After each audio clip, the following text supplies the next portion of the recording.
to embrace them, to share with them my good fortune. Like all others, they are also my children in the best and highest sense of the word. Salamat sa Indogabos. Marahay na hapon sa inyong lahat.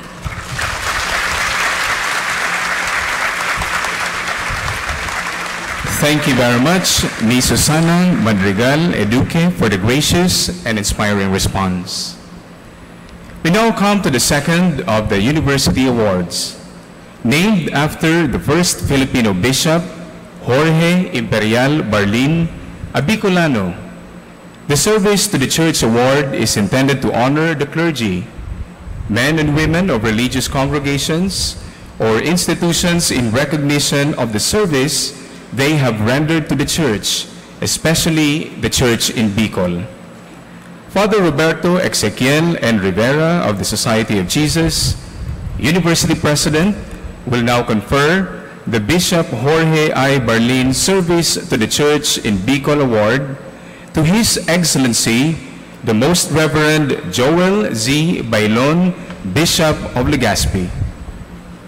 Ms. Janet Badong Badilla, Executive Director of the Office of Mission and Identity, will read the citation. We request His Excellency, Bishop Joel Z. Bailon, to please come to the center of the stage as the citation is being read.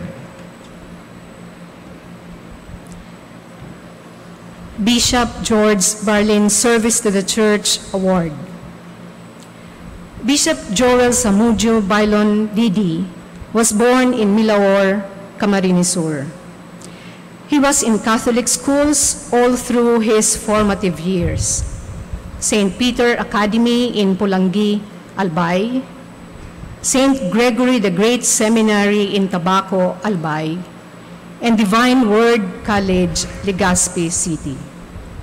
While in college, he also attended the Vianney Formation Program at the Cathedral Rectory, Legazpi City. He was ordained priest in 1978 after his formation years at the Tahanan ng Mabuting Pastol Theologate and Divine Word Seminary in Tagaytay City. He underwent further studies at Duquesne University at Pittsburgh, Pennsylvania, USA, from 1983 to 1985, where he earned an MA degree in formative spirituality. After his ordination, he served as professor and spiritual director at St. Gregory the Great Seminary from 1979 to 1983, and the Holy Rosary Major Seminary from 1986 to 1988. From 1988 to 1995, he served as Assistant Secretary General of the Catholic Bishops' Conference of the Philippines and as Secretary of the Papal Nuncio in Manila. In 1998, Pope John Paul II appointed Father Bailon as Bishop of Masbate, and in March 1998, he was ordained Bishop at the St. Gregory the Great Cathedral in Legazpi City. In October 2009, Pope Benedict XVI appointed him Bishop of Legazpi. At the time of this new appointment, he was the chairman of the Episcopal Commission on Youth, CBCP's executive arm that oversees the activities of the youth apostolate in the country. In his 11 years as Bishop of Masbate, one of the poorest provinces in the country, Bishop Bailon became known as the Bishop of the Poor. His social action concerns included livelihood programs for the farmers and his anti-mining advocacy. He led the local protest against a foreign mining company in operation at Puro, Amoroy, Kapsay, and Paniki villages in Aroroy town. This advocacy was sustained in his pastoral letters and lectures. In April 2009, Bishop Bailon and the other 7 bishops in Bicol sought Pope Benedict's assistance in urging President Gloria Macapagal Arroyo to revoke the permit of an Australian company conducting open-pit mining activities in Raporapo Island. 6 months after the bishops sought the Pope's help on Albay mining, Bishop Bailon was appointed Bishop of the Diocese of Legazpi. The new assignment further heightened the prophetic and pastoral role of the bishop. Bishop Bailon became a source of strength and protection for the parishioners who dared to testify against the destructive effects of mining operations to their physical health, psychological well-being, as well as their economic and social lives. They felt secure under the protection of their bishop. He inspired scientists to persevere in their conduct of on-site observations and to gather evidence on the destruction of the ecology in the mining sites. He shielded them from harassment of armed men during field work. In the face of the current administration's war on drugs, Bishop Bailon wrote and signed an open letter to President Duterte. The letter, aired in Radio Veritas in November 2016, condemned the violence and urged the President to stop and investigate the recent killings in the country. The letter was co-signed by the priests, nuns and brothers, and lay leaders of the Diocese of Legazpi. The bells of the diocese's churches rang at 9 every evening to call our people to prayer, to ask God to bless us all with His grace of mercy and compassion in the midst of the wanton disregard for life. The bishop continues to address extrajudicial killings in his homilies, and he recently preached that we don't have the right to take the precious lives of the people. This echoed the Catholic Bishops' Conference of the Philippines' earlier statement, urging to the law enforcers to respect human life, saying that murder is a sin that cries to heaven for vengeance. The bishop has been steadfast in his courageous and prophetic defense of human life.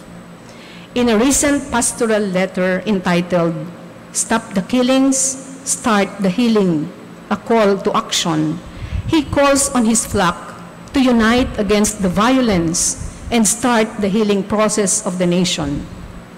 The bishop's call for prayers was accompanied by concrete action.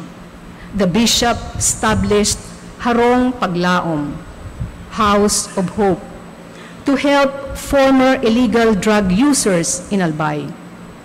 Bishop Bailon sees this community-based rehabilitation program as one of the responses of the Catholic Church in Albay to the drug problem.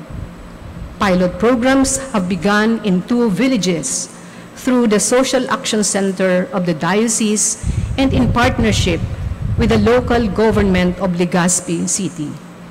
More parishes are set to adopt and implement this drug rehabilitation program. The Church needs people who will speak the truth and defend God's creation, both the human person and the environment. Bishop Bailon has courageously proclaimed the truth about the sacredness of creation and of human life in his anti-mining advocacy and his crusade against extrajudicial killings. True to his episcopal motto, "Sub tuum presidium," under your protection, he has been the faithful pastor and protector of the victims of environmental destruction and of extrajudicial violence. As a man of the cloth, called to sanctify the souls of the faithful, especially during these trying times, Bishop Bailon has prayed for and with his flock in the nightly pardon that the Bicolano faithful have known by heart.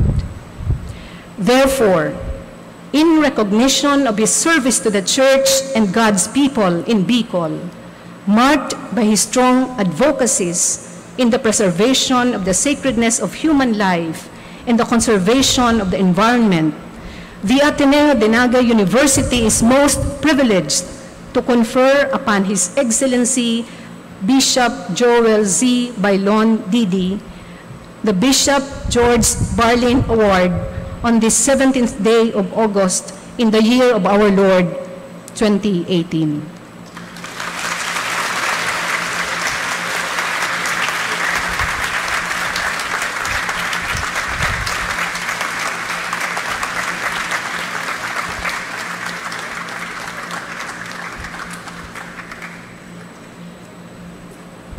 His Excellency Bishop Bailon will now give a response and short message to the Ateneo de Naga University community.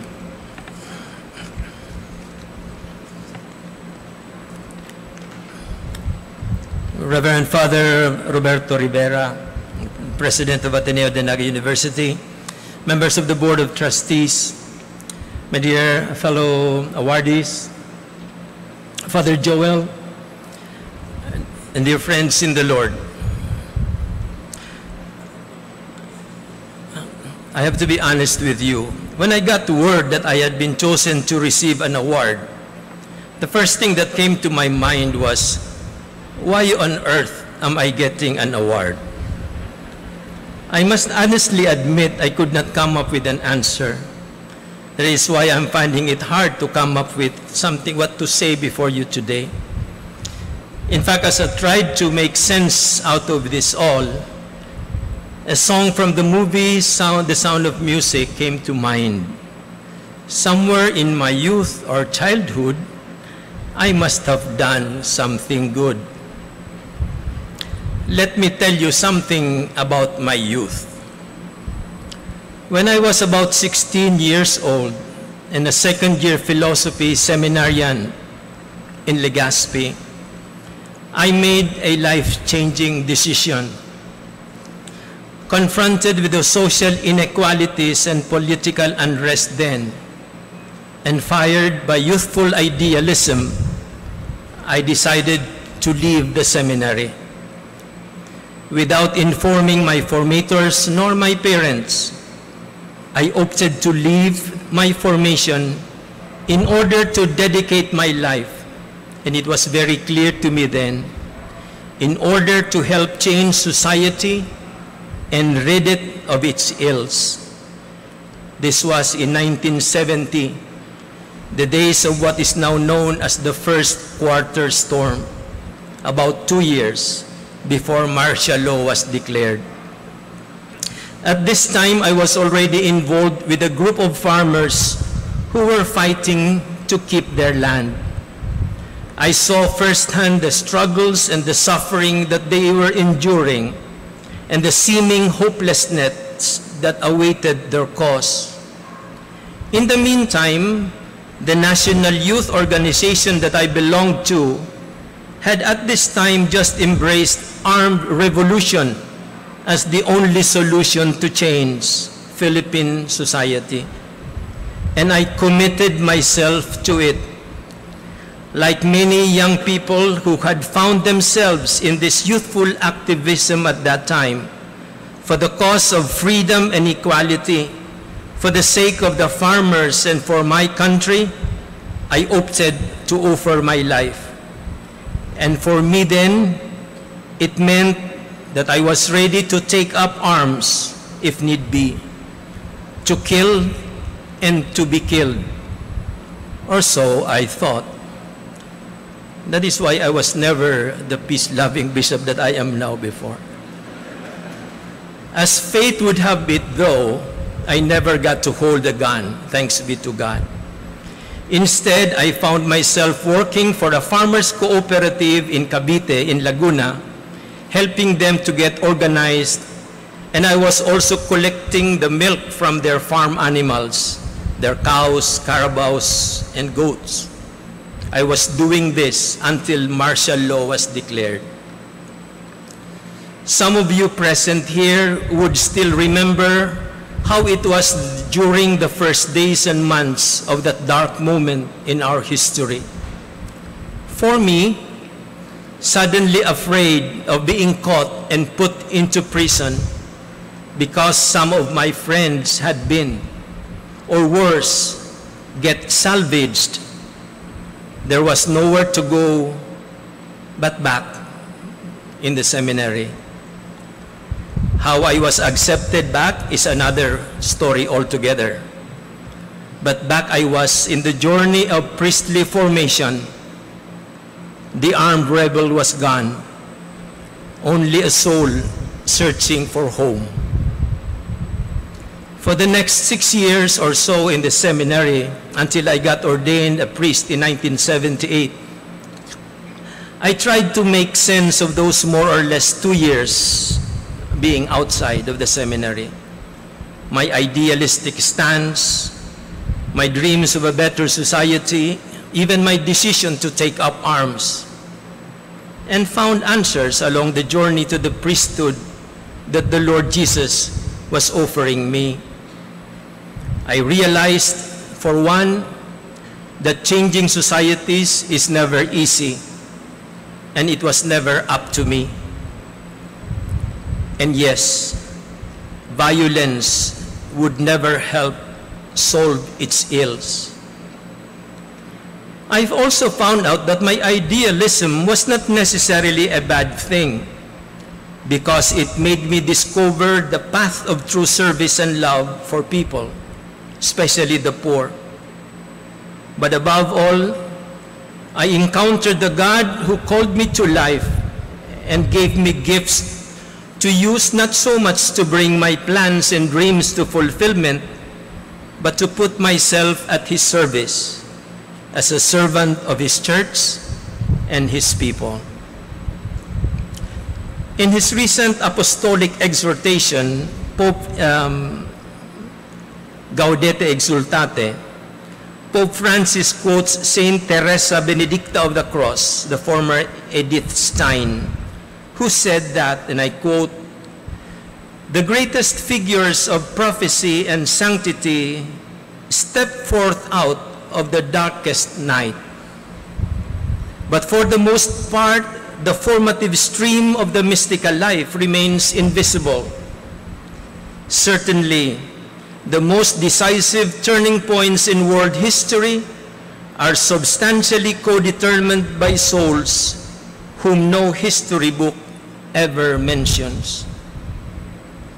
My friends, I am sure you'd agree with me that sometimes in our lives, in our work, in our service, we feel we're going through the darkest night.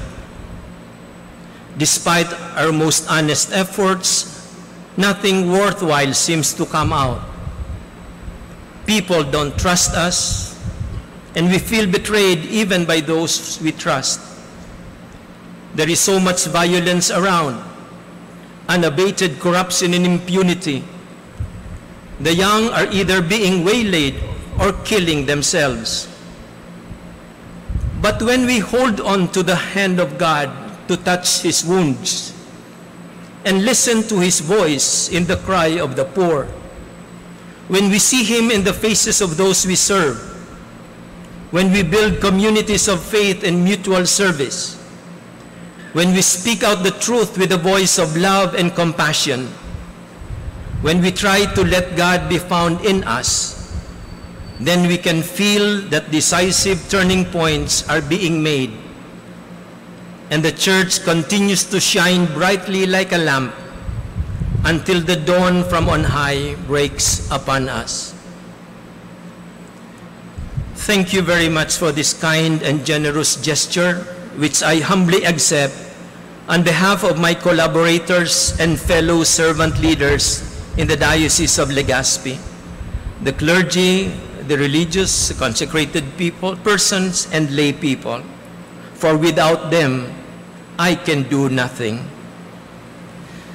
Despite our frailties, foibles, and failures, May we continue to be at the service of the church we love and be blessed immensely by the God who calls us. Diyos maray na hapon po.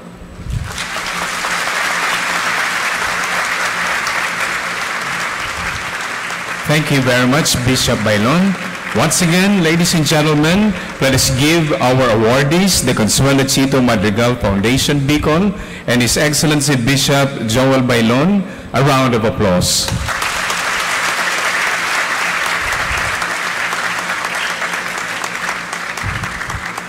For this University Awards Convocation, the university has invited a keynote speaker who intimately knows both our awardees today and can talk about the significance of their witness to the challenges in our country in the light of our mission as a Jesuit educational institution.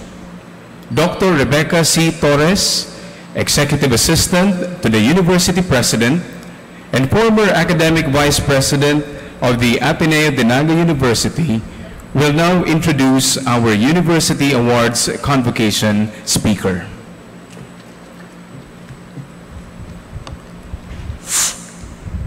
Good afternoon, ladies and gentlemen.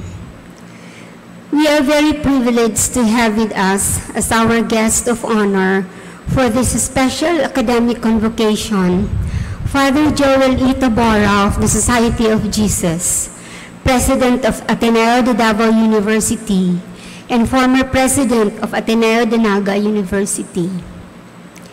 It is fitting that for this conferral of university awards, we have Father Tabora to speak about the significance of the award's witness to the challenges in our country in the light of our Jesuit educational mission.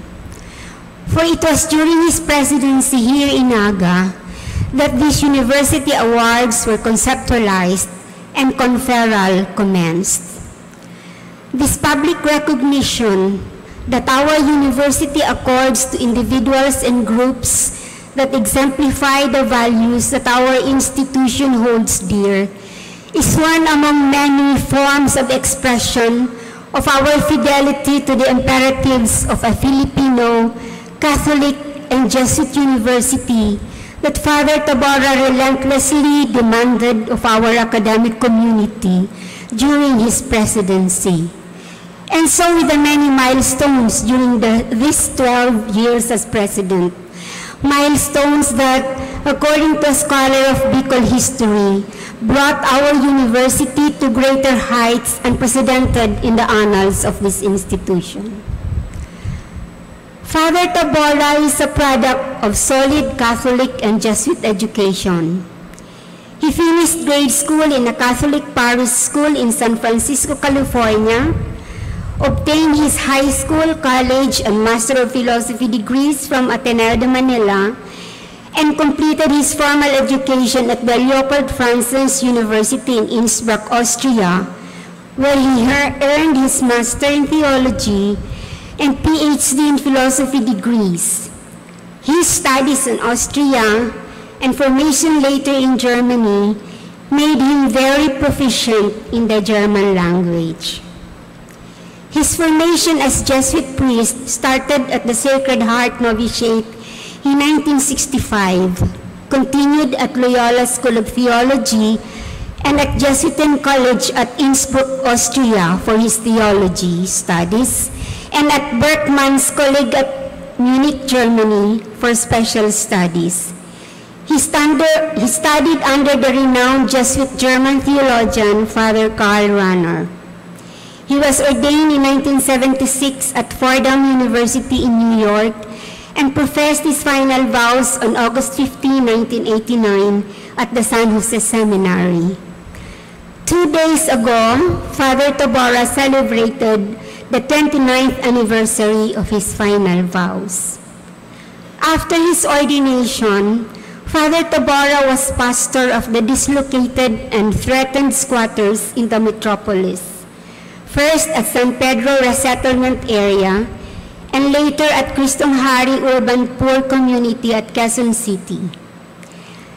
This assignment was the beginning of his social apostolate to urban poor, where he made a significant contribution in the passage of Republic Act 7279, or the Comprehensive and Continuing Urban Development and Housing Program, a landmark legislation that greatly advanced the housing rights and development of urban poor in the country. Among his major assignments in the Philippine province of the Society of Jesus included being formator of priests and theologians as rector of San Jose Seminary from 1989 to 95, and later as president of the Loyola School of Theology from 1995 to 1999. Under his leadership, the Vatican in Rome granted the Pontifical School of Theology status to LST. He was member and later chair of the Jesuit Commission on Ministries, delegate of the Philippine Province to the 34th General Congregation of the Society of Jesus in Rome, and recently chair of the Society of Jesus' Executive Committee for the implementation of action points of Mindanao Conversations. Father Tabora's initiation to the education apostolate must have happened even during his regency as classroom philosophy teacher. His commitment to this ministry continued to deepen as he assumed greater responsibilities, first as president of Ateneo de Naga and later of Ateneo de Davao, as trustee of a number of Jesuit higher educational institutions in the country, as officer of regional educational organizations, and as prime mover in these organizations in advocating educational reforms in the country. It was under his leadership as president of the Bicol Association of Catholic Schools and vice president of the Bicol Federation of Higher Education that the revision of the general education curriculum was initiated. This was brought to completion with the crafting of the new general education curriculum by the Commission on Higher Education Technical Panel, of which Father Tabora as panel member was prime mover. His education apostolate in the national level has been carried in various strategic capacities and pursued with a characteristic Ignatian commitment and courage in making education in our country a real apostolic instrument. At present, he is president of the Catholic Educational Association of the Philippines, or CEAP, president of the Philippine Accrediting Association of Schools, Colleges, and Universities, or PAASCU, and chair of Coordinating Council for Private Educational Associations, or COCOPEA. His advocacy for higher education reforms stress academic freedom, quality assurance, and the complementarity between public and private education in the Philippines. A true son of Ignatius, Father Tabora has served the Society of Jesus' Education Apostolate on the global level as president of the Association of Jesuit Colleges and Universities of Asia Pacific for more than a decade, and as member of the International Committee on Jesuit Higher Education of the General Superior of the Society of Jesus. In 2010, towards the end of his ministry in Bicol, he was named one of the 10 outstanding Filipinos in recognition of his contributions in the field of education. Mr. Vicente Ramirez, chairman of the Board of Trustees that elected Father Tabora as president of Ateneo de Nag in 1999, described him as first-class Jesuit. 12 years later, this first-class Jesuit, in his inaugural address as president of Ateneo de Davao, proudly and with much gratitude proclaimed that he learned presidenting here at our university, the Ateneo of our pride and affection. Father Tabora, happy homecoming to your School of Presidenting. Ladies and gentlemen, Please welcome Father Joel E. Tabora, First Class Jesuit.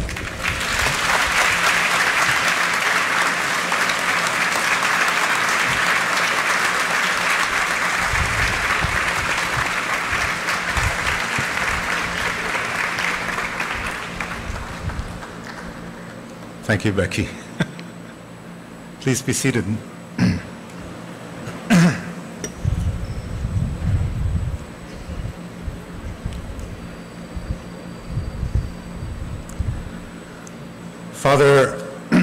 Father Robert Rivera, President of the Ateneo de Naga University, Attorney Avelino Sales, President of the Ateneo de Naga Board of Trustees, the administrators, faculty, and staff of the Ateneo de Naga University, distinguished guests from government and the academe, and most especially our honorees, Most Reverend Joel Bailon, Bishop of Legazpi, and the representatives of the Consuelo Chito Madrigal Foundation, Mrs. Susana Chucho Madrigal, and Father Wilmer Tria.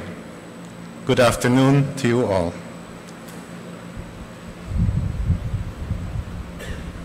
Let me express how happy I am to come home to Ateneo de Naga University. It is here where, as Becky said, it is here where after Father Raul Bonoan, S.J., had led the Ateneo de Naga to university status, then suddenly died without permission, that I spent 12 years of my life in your service as university president. It was during this tenure that I was privileged to meet both Doña Consuelo Chito Madrigal Collantes and Bishop Joel Bailon, my Episcopal Tukayo. On today's happy occasion, we commend the organization named after Doña Chito.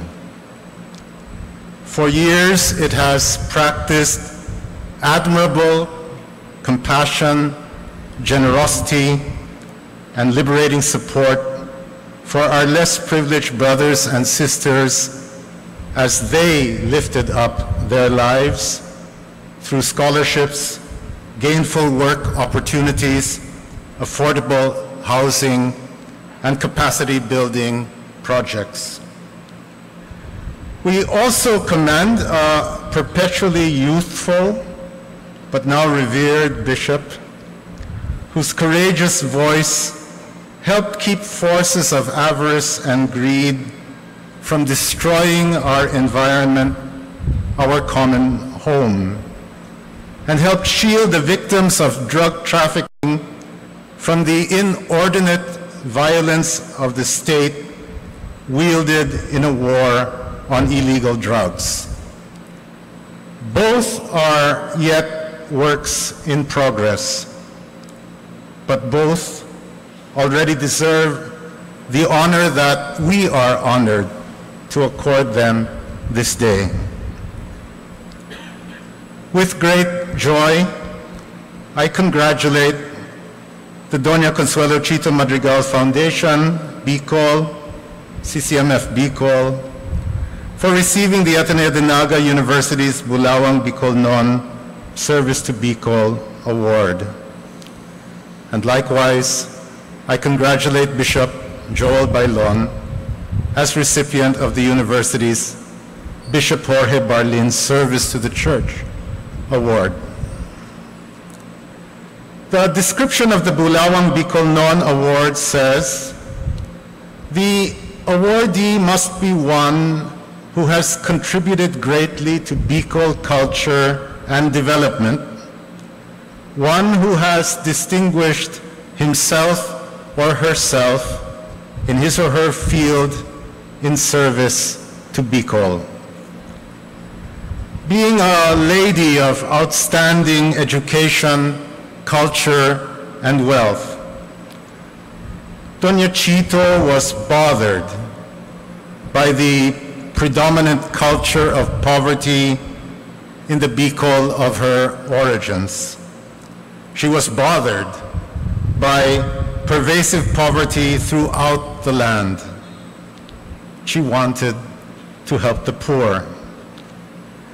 In 2004, as I recall it, she wanted to help the poor big time with 200 million pesos. But she had a little problem. She didn't quite seem to know how to spend it. And it was providential that I learned about her problem through her niece, Chuchu Madrigal Eduque, at whose wedding to my cousin Mandy I had officiated.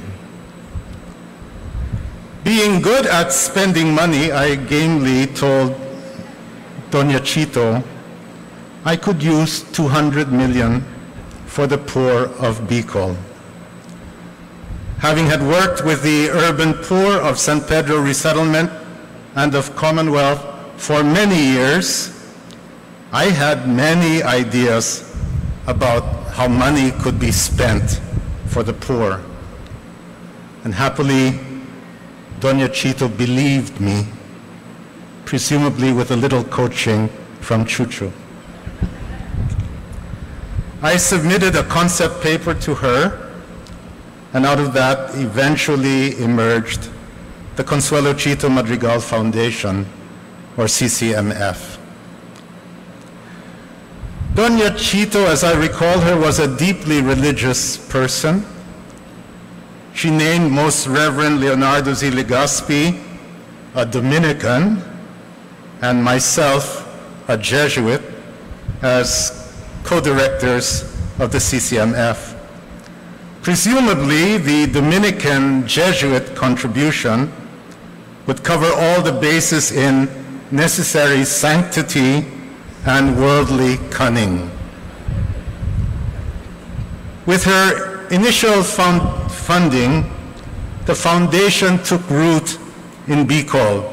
The 4-story CCMF Center for Social Entrepreneurship was built. It was built on the site of the old Jesuit residence in the Ateneo de Naga campus. From the viewpoint of the Ateneo de Naga, the center was a vehicle of the Ateneo's self-understanding and self-realization of itself as a Filipino Catholic and Jesuit university in Bicol. Its entrepreneurial scholars were part of that university's instruction and outreach functions, but also a strategic part of the foundation's war on poverty. It was home for the CCMF scholars, but with Father Wilmer Tria as its executive director, it was also the foundation's war room against poverty. From here, the CCMF projects were planned, implemented, and monitored, the most important being scholarships, housing for the poor, and microfinance. Because it demonstrated vibrancy, independence, and strength, CCMF Bicol was separately incorporated in 2009. Doña Chito believed that the CCMF programs were strategic interventions for the poor. She believed that providing the poor with material agency to lift themselves out of poverty was better than easy handouts. Through these interventions, they would learn to depend on their own skills instead of on the sympathy of donors. The various projects pursued by the CCMF Bicol over 14 years have since helped thousands of Bicolanos break away from their culture of passivity, helplessness, and dependency to develop a culture of self-improvement, financial discipline, entrepreneurship, and of human flourishing. We are reminded of the statement of the 36th General Congregation of the Society of Jesus that the poor challenge us to return constantly to what is essential to the gospel, to what really gives life, and to recognize that which merely burdens us. Central to the gospel is Jesus Christ, the way, the truth, and the life, who comes to bring life, life to the full. Through its service to the poor in our society, the Foundation labors with Christ as part of the church and part of the university to bring the fullness of life to the least of the Lord's sisters and brothers. It serves as an arm of Christ resurrected, yet still carrying his cross in our world, reminding us that our mission is to transform a pervading culture of suffering and alienation into a culture of greater humanity. In this context, we laud the CCMF Bicol for its labors to empower the poor of Bicol through education, microfinance, microfinanced entrepreneurship. Since its foundation, 140 students have graduated from college through the support of the CCMF Bicol.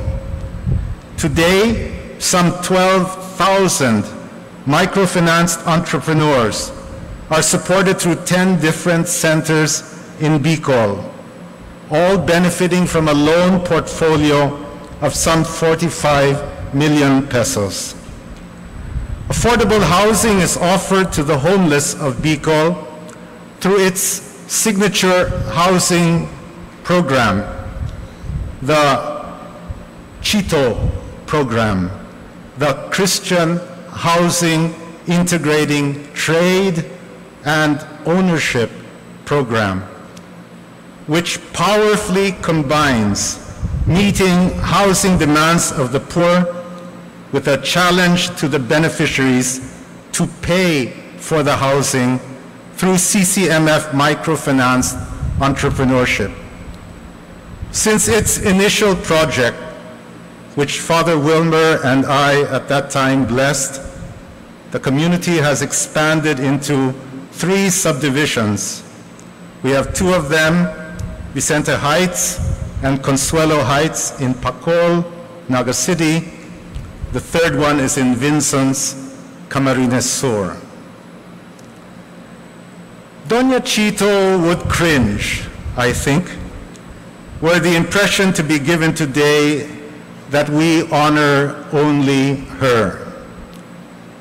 We honor the CCMF Bicol as a community, not only its founder and inspiration, but all who in the name of the church and of the university have involved themselves in its work.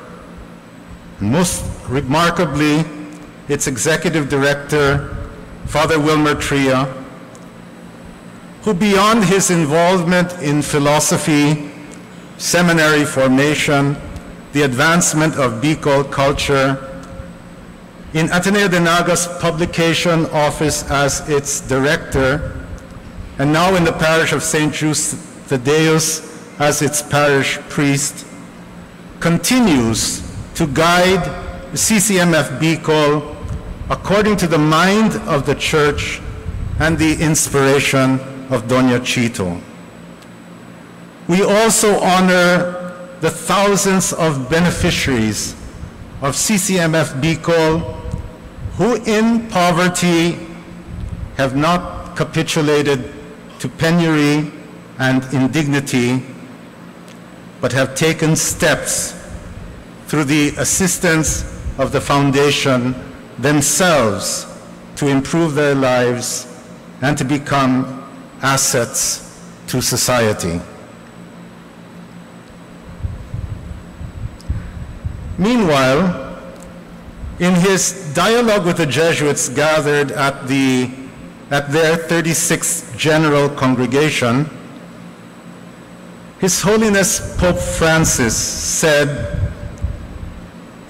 "The world asks of us today a prophetic audacity,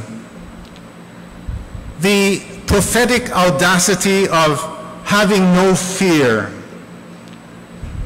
which he also says is an attitude born of the Magis, founded on a God who is always Magis, always more, always greater. We reflect on the ever greater God and we discern where Magis must be directed. And we find it in our mission to the poor and in the mind of the Trinity, gazing on the world to transform it.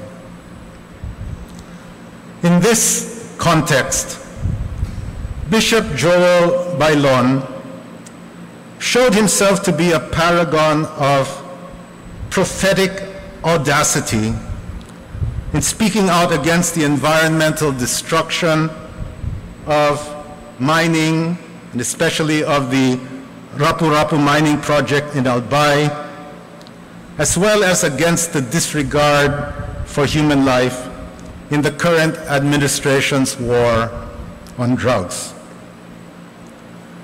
It was the Dominican, Father Bruno Cadore, who in his homily to the Jesuits at the 36th General Congregation challenged us to exercise the audacity of the improbable in our apostolate, to enable ourselves to face a world disfigured by those who accumulate what is not theirs, who pursue first their own interests, who build a world on the blood of a multitude of forgotten and manipulated people, who continue to build new idols.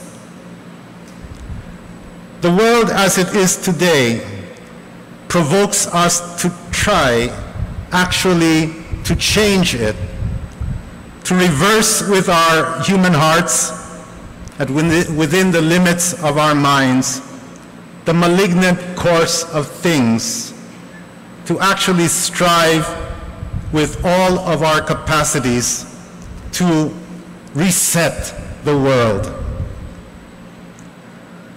In his apostolic exhortation, Laudato Si', Pope Francis also reminded us that the social crises engulfing our world today are inextricably intertwined with the environmental threats looming over us, forming one complex crisis that requires the audacity of the improbable to combat. This one crisis arises from the way in which human beings use and abuse the peoples and goods of the earth.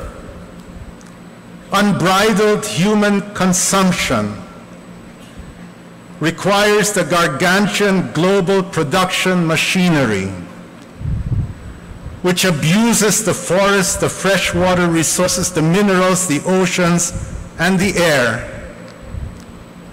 to feed the insatiable hunger of the haves, but increasingly to starve the have-nots.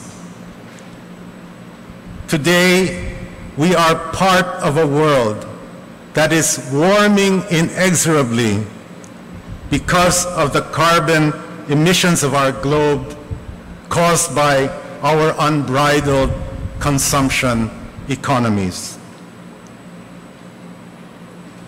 In leading his flock to testify fearlessly about the destructive effects of mining on their physical and mental health, in holding education campaigns and public hearings to explain the threat of foreign mining's operations to Rapu-Rapu Island and its peoples, in serving as a voice of the victims of toxic waste and mining pollution, Bishop Bailon exemplified the audacity of the improbable. He showed us what can be done to reset the world.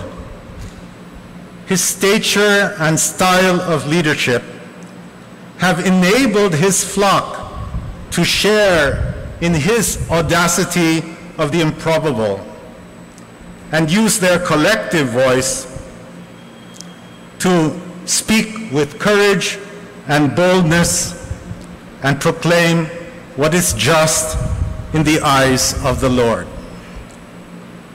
His presence also inspired the scientists of the area to persevere in their efforts to collect evidence on the ecological destruction wrought by mining operations, shielding them as well from the harassment and threats of the armed men guarding the sites.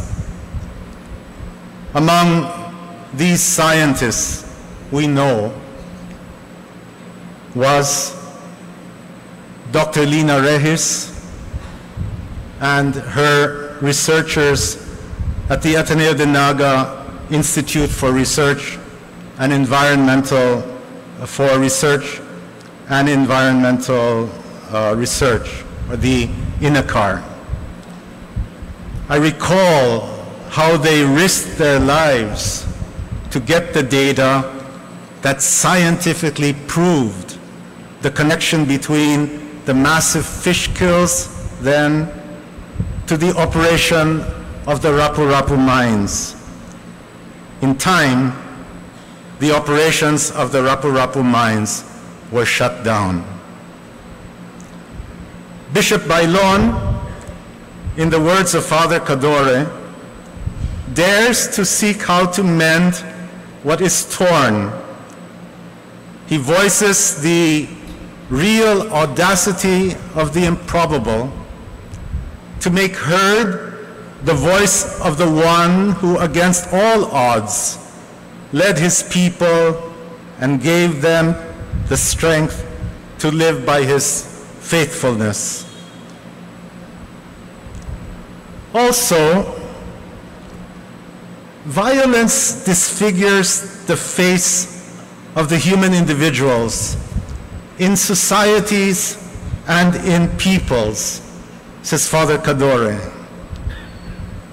In this case, we speak not of personal violence, but of state violence.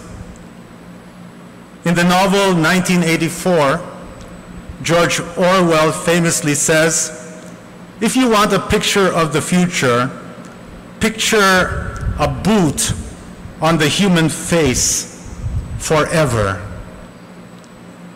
For some of our countrymen, this future is already painfully present.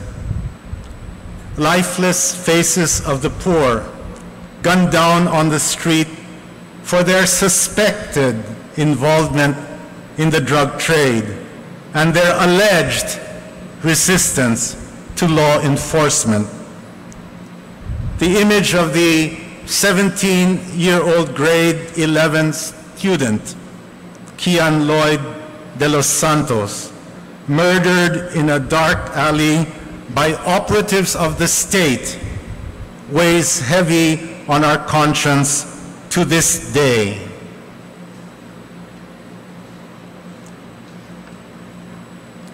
We recognize the evil of the drug industry, controlled by powerful international cartels, burning out the brains, wasting the lives, squandering the futures, and destroying the families of their victims in the Philippines. We recognize that the President made it a central commitment of his electoral campaign to wage a bloody war against drugs in the Philippines, no matter the cost. We recognize the intention of the President to save this country from deteriorating into a narco state led by narco politicians manipulated by international drug lords. We recognize his dismay at the extent to which drugs run the lives of government officials, including governors, mayors, barangay chairmen, policemen, and soldiers, and his frustration with the justice system which fails to deliver justice. We recognize that our jails are overfilled to 4 times their capacity. We also recognize that as dirty and as costly in lives this war on drugs has been, if the surveys are to be believed, it carries the support and approval of the majority of the Filipino people. In his last SONA, the President has stated that he stood for human lives, not for human rights, and that his war on drugs will continue with undiminished intensity. It is in this context that the prophetic audacity of Bishop Bailon has appeared, now no longer in mere defense of the natural environment, but now in defense of the human environment, for the defense of human lives victimized by the pernicious interests of local and international drug traders cannot be separated from the defense of human lives victimized by the intemperate, misguided, and illegal use of state force. In the campaign of the state to rid the people of a life-killing menace in the drug trade, the state itself has become a life-killing menace. Agents of the state, encouraged by vague directives and the loose rhetoric of superiors, agents of the states disregarded due process and preferred the quick solution of killing in the streets to the painful, cumbersome, and costly solution of rehabilitating victims of the drug cartels. Here, we must recall that our Constitution's Bill of Rights is issued precisely to guarantee its citizens that the awesome powers of the state would not be used against them. The first of these rights, of course, is no person shall be deprived of life, liberty or property without due process of the law, nor shall any person be denied the equal protection of law. In a country which in the preamble of its constitution calls on God to aid it in building a just and humane society, those in the state may be reminded of God's command, "Thou shalt not kill." The declaration of Jesus may also be recalled, "I have come to bring life, life to the full." And very recently, in recognition of the sanctity of human life itself, Pope Francis declared it now a teaching of the Catholic Church that capital punishment condoned in law is incompatible with our faith. All the more so must the state's killing in the streets weigh heavy on our conscience. At a time when it was not yet fashionable to criticize the manner in which the state was pursuing its war on drugs because of the wide popularity of the president, and because of the gratitude of many communities of the poor that their barangays had suddenly been freed of drug addicts on their streets and alleyways, Bishop Bailon wrote and signed an open letter to the president that condemned the killings. He issued circulars supporting actions of churchgoers and citizens to protest those killings. He declared a continuous ringing of bells in his diocese for 40 days at 9 p.m. to make the protests resonate in the hearts of his people. While many were cowed by the pro-administration minions and paralyzed by their inner moral confusion, we appreciate the moral clarity and strength Bishop Bailon displayed, protesting the blatant injustice.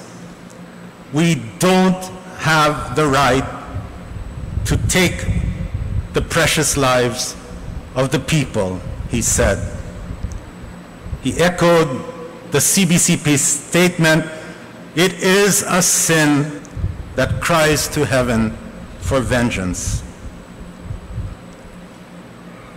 Yet, what was said with words was complemented by action. He did not just protest the taking of life, he labored to resurrect life. He initiated in his diocese of Legazpi the Harong Paglaom, the House of Hope. Through these centers established in Paris of his diocese, people who had lost hope due to the evil of drugs could now find hope in the care of people who recognize them not only as human beings, but as brothers and sisters in the Lord. Whatever you have done or not done for one of these, the least of my brothers and sisters, that you have done or not done for me.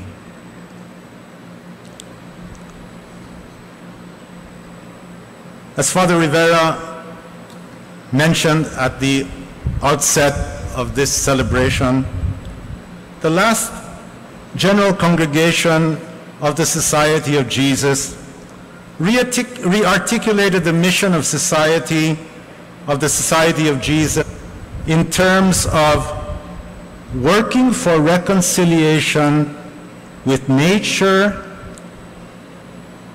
with human society, and with God.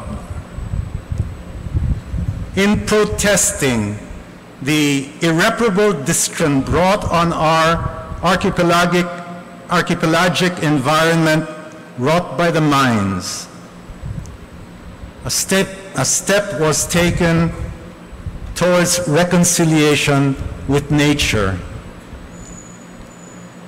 Even as it is acknowledged that the state must act against the destruction brought on human lives through the drug cartels, in opposing the inordinate violence of the state against the lives of its citizens, especially its poor, a step was taken towards reconciliation with human society.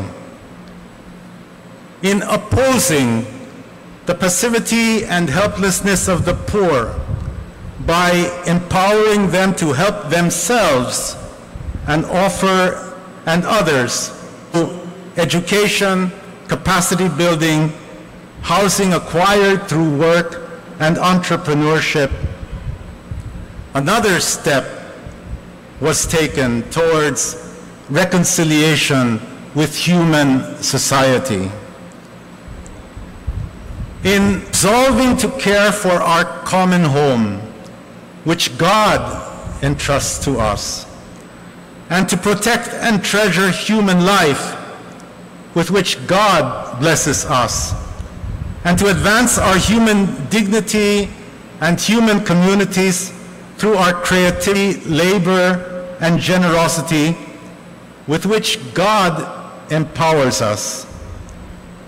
A step was taken towards reconciliation with God.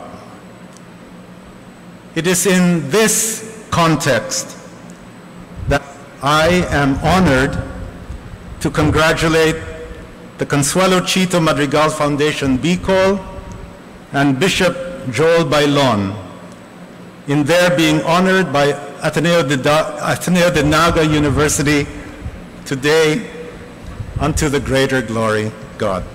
Good afternoon to you all.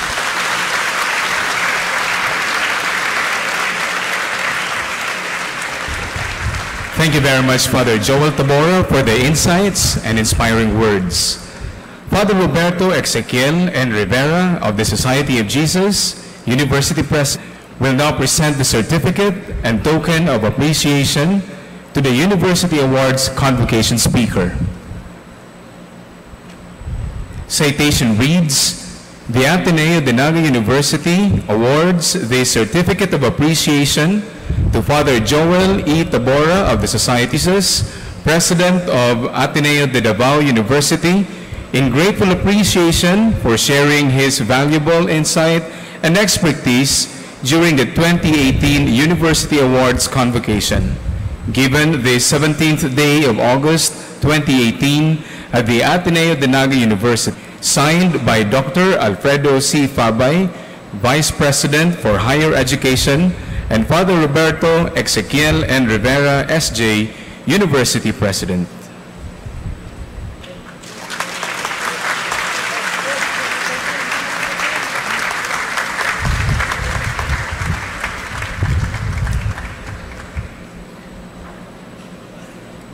Dr. Lydia T. Gowingo, Vice President for the Basic Education and former Dean of the College of Arts and Sciences, will now give the closing remarks.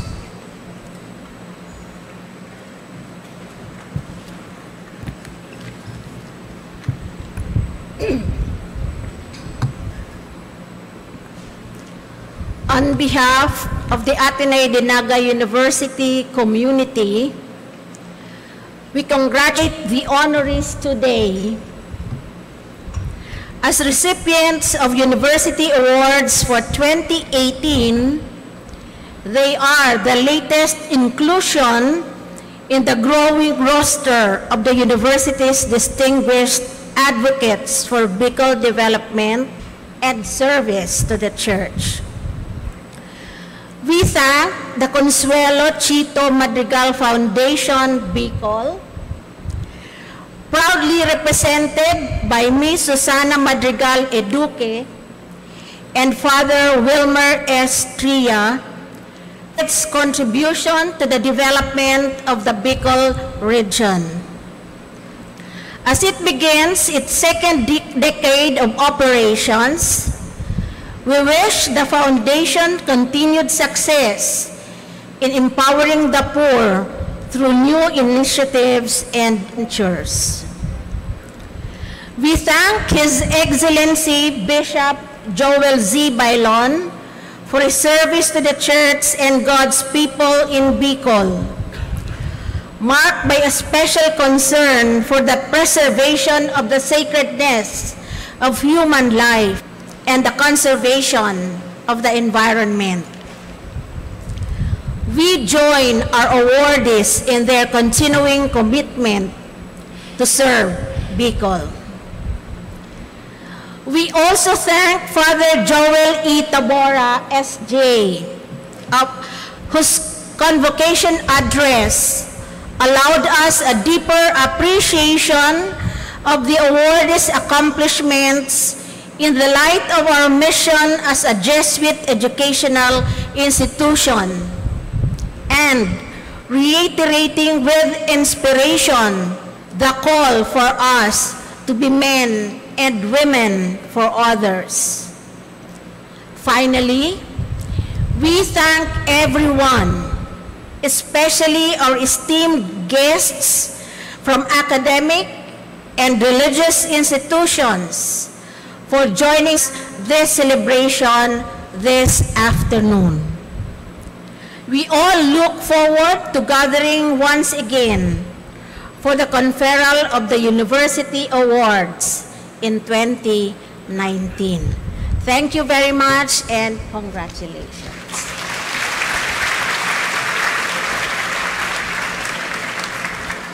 In keeping with tradition for university events, the University Band will play the Ateneo de Naga University marching song. We invite everyone to sing along in celebration. Please stand.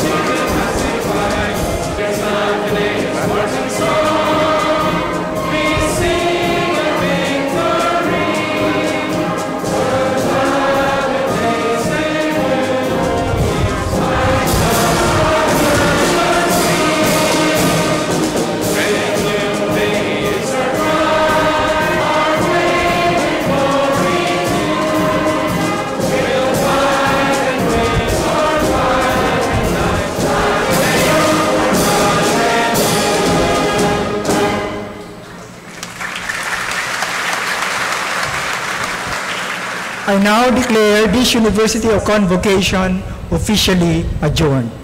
May we now request everyone to please be seated until the President's party has completed their recessional. Thank you.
Everyone is invited to a light reception at the Xavier Hall. Ushers will help lead our guests at the reception venue. Thank you.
Ano nga ba ang lapida?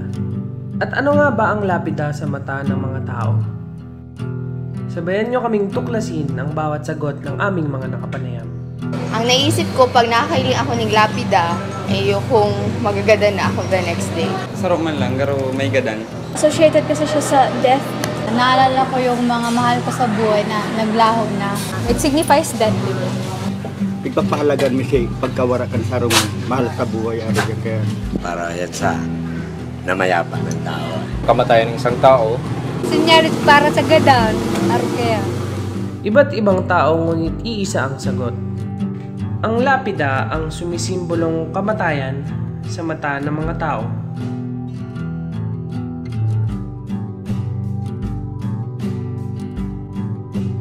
Dumako naman tayo sa kung ano nga ba ang lapida para sa mga manggagawa nito.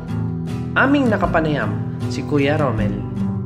Ito kasi ang business namin doon sa province namin sa Romblon, yung Marble Country. Yun ang kinagisnan namin na trabaho. Kaya hanggang ngayon, yun ang daladala namin ditong business na yun ang work namin kasi doon. Marahil lang pagtingin ng madla sa lapida ay kamatayan. Kabaliktaran naman ito para sa mga manggagawa dahil ito ay kanilang kabuhayan. Ayon kay Kuya Romel, sila ay nagmula pa sa probinsya ng Romblon at lumipat dito sa Naga City upang mas lumawak pa ang kanilang hanap buhay. Year 1992, nag-try lang kami dito, Piña Francia Festival. Try kaming nag-display dyan dito sa katedral. Simula nun, pabalik-balik na lang kami dito tapos nag-stay kami hanggang ngayon.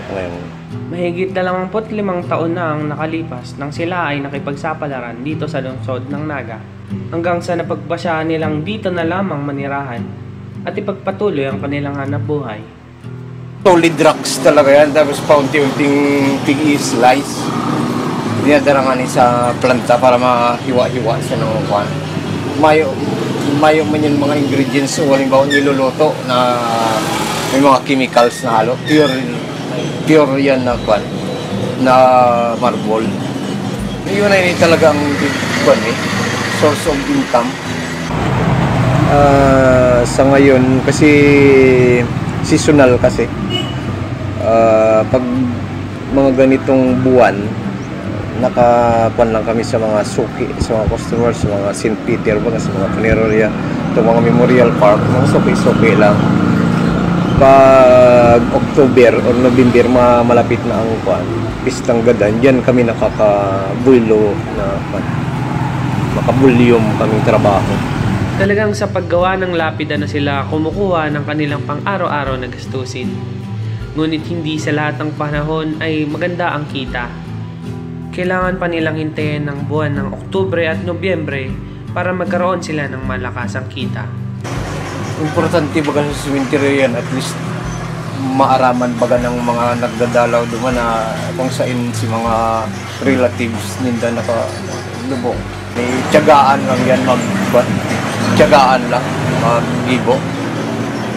Kasi kung mayo kang tiyaga, hindi ka makakabuo kayo maghapon ng masakit kaya kayo mag-okay. Once na hindi ka marunong yan, hindi ka makakabuo ng pangalan yan eh. Kahit lang yan, experience lang namin yan. At least kami nakapag-aral din ng how to illustrate o mag-letterings. Sipag at tiyaga sa pag-aaral kung paano tamang gawin ang bawat lapid ang kanyang tinitiktik. Tiyaga sa maghapon ang kinakailangan upang makabuo ng isang lapida.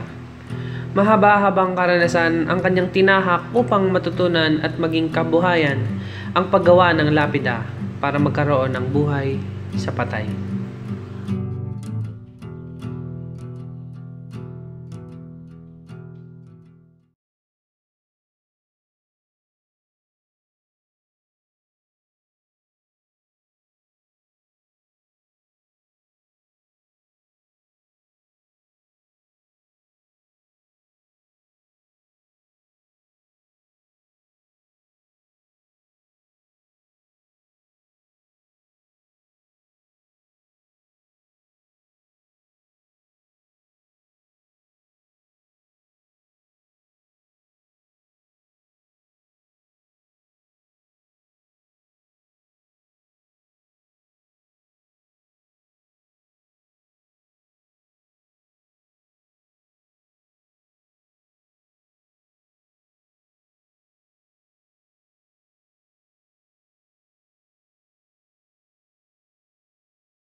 I'm special because God loves me.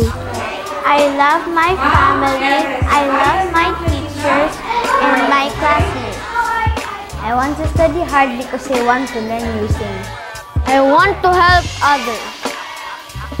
Give them the opportunity to benefit from Jesuit education so they will become young men and women for others.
Hello, I am Dessa, Disaster Ready. Today, we will be learning what to do to prepare ourselves for a fire disaster.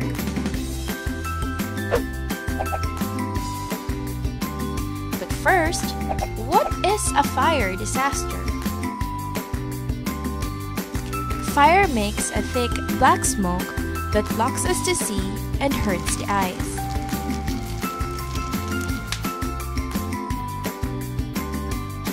That is the reason why it is important to know different ways to escape out of a building.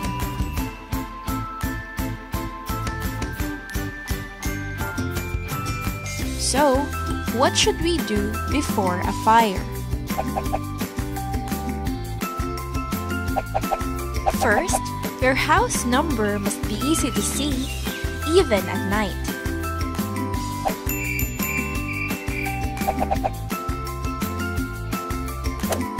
This will help firemen to search for your house when a fire happens.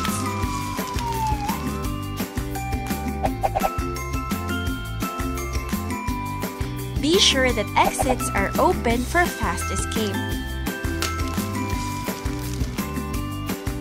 Okay. Next, if you see broken electrical wires, call an adult to fix the wires.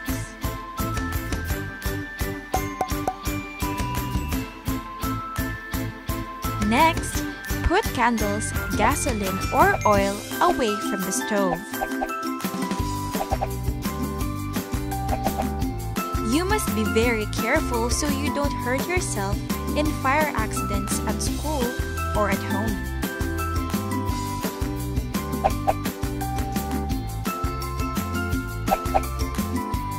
Now, you know what to do to avoid fire accidents. Next, we will talk about the steps on what to do during a fire disaster. When a fire happens, the best way to do is to go out as safely and quickly as you can.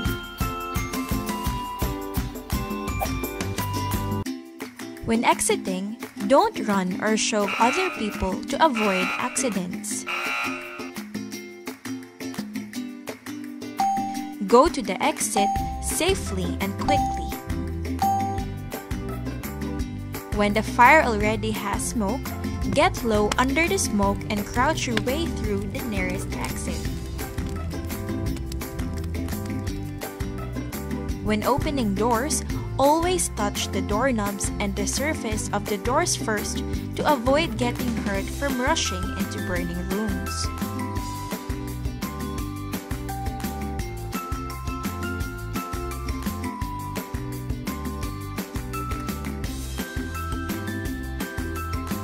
Once you're out, stay out. Now, you know what to do during a fire. Next, we will learn what to do after a fire.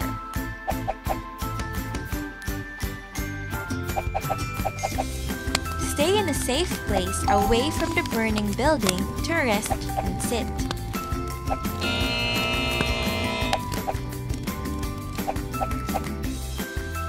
Check if you are hurt. Cool and cover burns to reduce the chance of further injury or infection. Wait for the local authorities to arrive.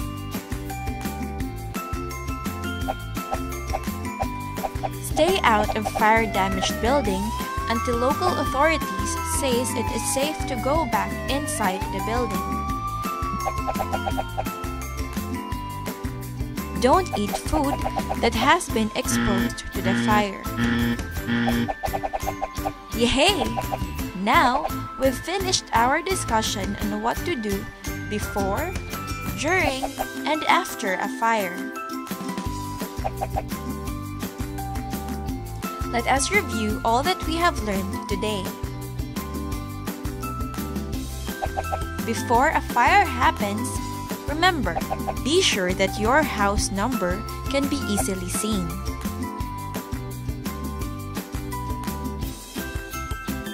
Be sure that all possible exits are open.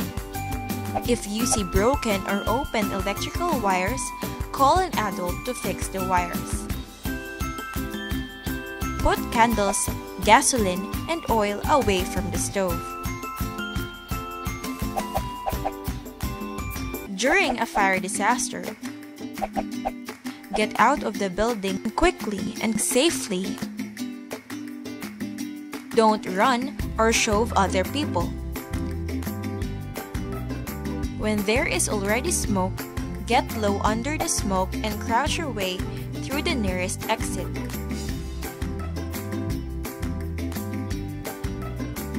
When opening doors, always feel the doorknobs and the surface of the doors first. Once you're out, stay out. After a fire, stay in a safe place away from the burning building.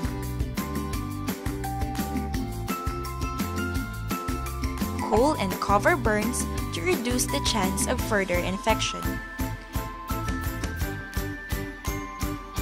Wait for the local authorities.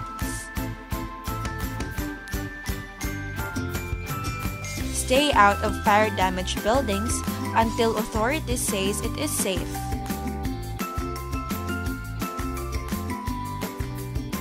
Lastly, don't eat food that has been exposed to the fire. Yay! Thank you for learning how to be prepared against fire disasters with me. Again, I am Dessa, disaster ready. Always remind yourself with these words. I know, I do, I'm safe. See you! Bye-bye!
Sa inosenteng mga mata nila, nakikita ang ganda ng mundo.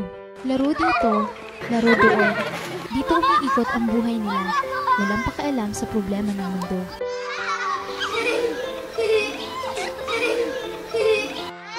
Halika sa amin! Laro tayo ng bahay-bahayan! Bahay-bahayan! Bahay-bahayan! Anak, bahay-bahayan tayo. Ikaw ang nanay. Ako ang tatay.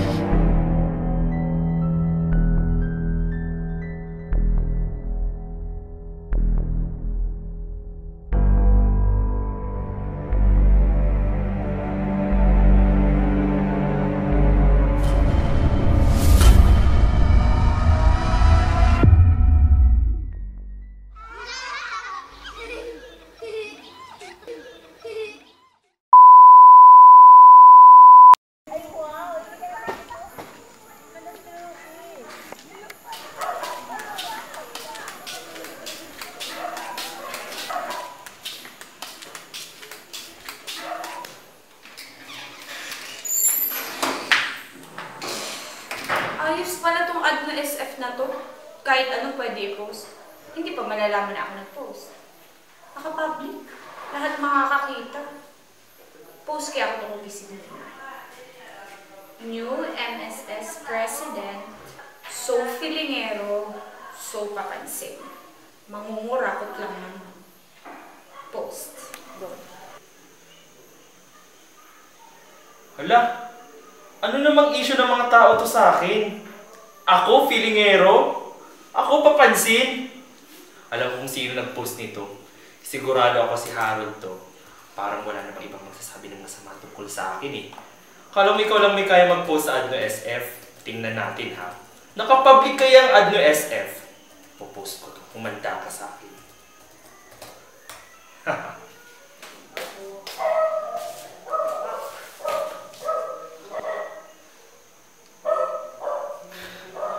Ano naman to? Hanggang sa social media ba ibubuli pa ako? Nakakapagod na. Wala namang makating bibig na magsasabi nito kundi si Maris. Sige na! Siya na maganda. Siya na lahat. Siya na anak ng Diyos. Ano, SF file ha? Sige, kaya ko din mag-post. Maris Muntiagudo, sobra ka na magsalita. Sana makuha mo ang katapat mo. Paalam.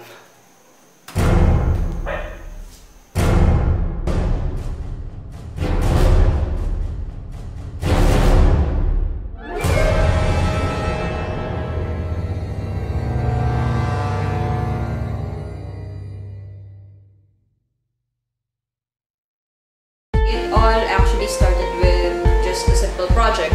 ARTV channel, di ba channel? It was fun, informative, and very helpful. Pero mairiwal na kami. Hindi may aral kung anong direksyon. Ang kulang na lang talaga, channel.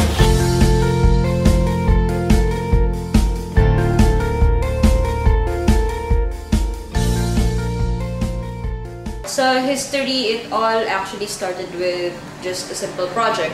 Nung mga second year or third year, yan, yung subject namin programming. Tama diba? Third year. Ayun, I'm so old. Kasabay pa siya katukang theater, kaya medyo katuhasel na maray kasi nagsasabay si schedule me. Sino ba ang ayaw na magkaroon ng programa dito sa console sa loob ng announcer's booth na ito? At sino naman ang ayaw maging host sa isang uri ng studio na tulad nito? At sino ang ayaw magtrabaho sa isang post-production room na ganito? Doon nag-umpisa ang panaginip na yun. Kaya naisipan ko na ibigay yung ideya sa mga estudyante, lalo na doon sa programming class, programming for radio and TV, na i-pitch ang ideyang ito.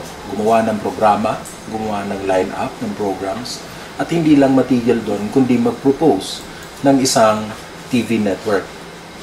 Kaya nag-umpisa at dito ipinanganak ang Ateneo Radio and Television Channel. Duman siya nag-start sa idea ni Kuya Moy na magbibuda kami ni sarong station na iraran ni sa Ateneo. Hindi lang ang layunin ng isang estudyante dapat ay makakuha ng mataas na grade o grado sa proyektong gagawin nila, kundi ang layunin nila ay ano ang kabutihang maibibigay ng mensaheng nais nilang iparating sa mga makapanonood at makakapakinig sa kanilang mga proyektong ginawa. Napag-isip-isipan mi, since naigwa naman ng equipment, may students na pwedeng maghiro kayan ng ARTV, may mga talent, may skill, pero ang kulang na lang talaga, channel. Ilang naman daw, nagdikinon nga kaya kaming batch kang broadcasting, tapos talagang pagpupush kang mga faculty, kang MSS, na talagang kumbaga i-push min talaga ang ARTV since ma-benefit kami duman as in, pero magayon din siya na kumbaga history kasi parang pioneers nga, di ba?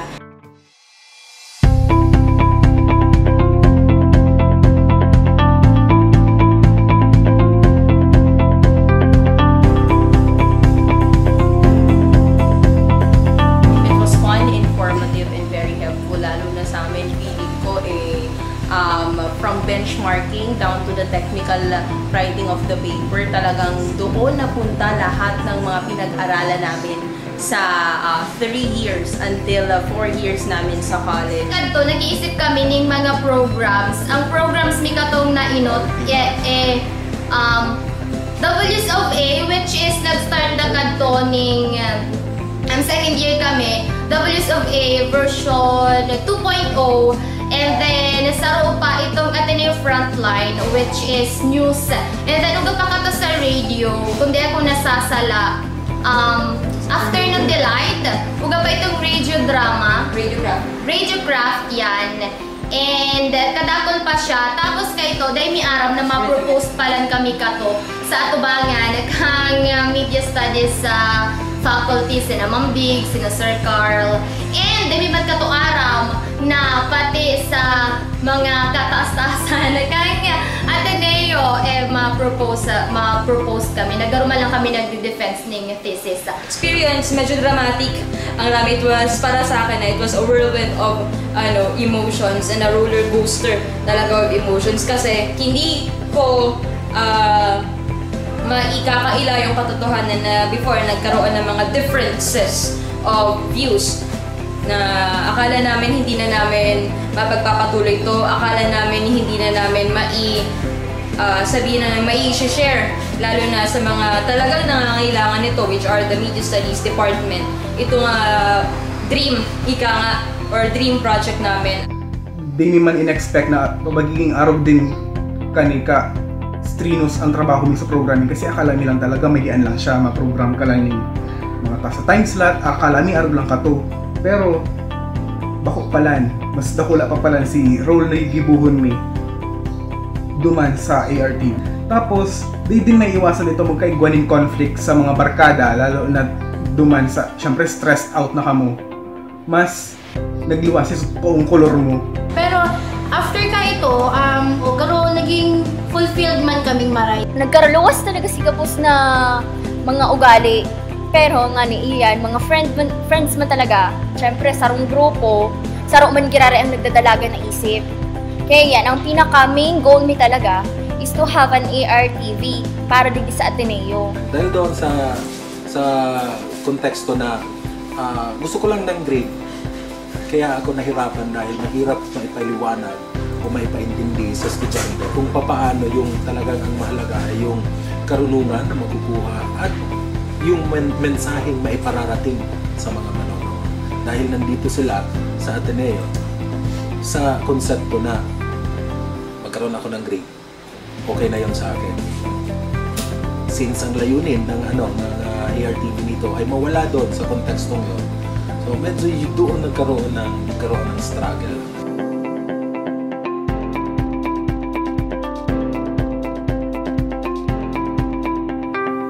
With the present students na magko-continue ng ARTV with our legacy ng ARTV channel. So good luck sa inyong lahat na sana mas madami pa yung tumulong, at least everyone in the Media Studies department or sa college. at least makapag-contribute. Message ko lang para sa mga future ARTV practitioners, good luck and sana ma-enjoy nindo ang kung ano si nag-giveaway. Sana ma-enjoy nindo si Tig Propose Me and sana tawan taning halaga ito yung igwa kitang niya and kung ano ito yung mga offer ng ARTV para sa Kakulang tapang ang may tataw kang ARTV para maging training ground kang mga estudyante pa lang na bago sila magluwas or bago sila maging product kang Ateneo or bago sila iluwas kang Ateneo, kumbaga knowledgeable na silang marami. Ateneo, mas makakatabang ba ko lang sa students pati naman sa mga teachers. So sana mahiling ko ang Ateneo na yaon na ang ARTV. We have done our part and it's a challenge sa mga susunod na media studies students. Ano ba ang gagawin nyo para mas mapalago pa itong Ateneo Radio and TV channel or network na aming inilatag sa inyo?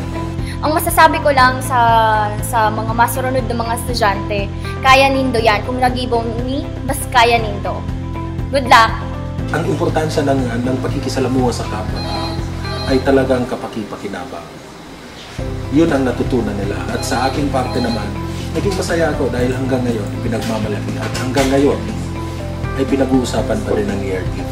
Tama yung mga sinabi ng mga estudyante ito na hanggang ngayon dala-dala nila yung karunungan na nakuha nila doon sa experience nila. At natutuwa din ako. Ito ay pinahalagahan at nagkaroon ng importansya sa kanila. Kaya naman ang nais ko sa mga batch o sa mga susunod na mga media studies students na nandito ngayon at nanonood nito, pahalagahan nyo. Hindi lang ito para sa grade ninyo, kundi ito ay para sa buhay nyo rin.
Mausap lang araw, sumikat ka sa kwarto ko. Di mo nabasa ang tulang para sa minamahal ko. Alagaan mo siya, may mahal siyang iba. Alagaan mo ang mahal ko.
Madali na siyang matapos, pero iniisipan ko pa nila rin ang matapos. Ano kaya ka-forbidden daw ng istorya? Gusto ko kaya, Project MD, nakaulit-ulit naman ang kapag-kape. Saan kita? Basta, mag-iba ka na lang sa book.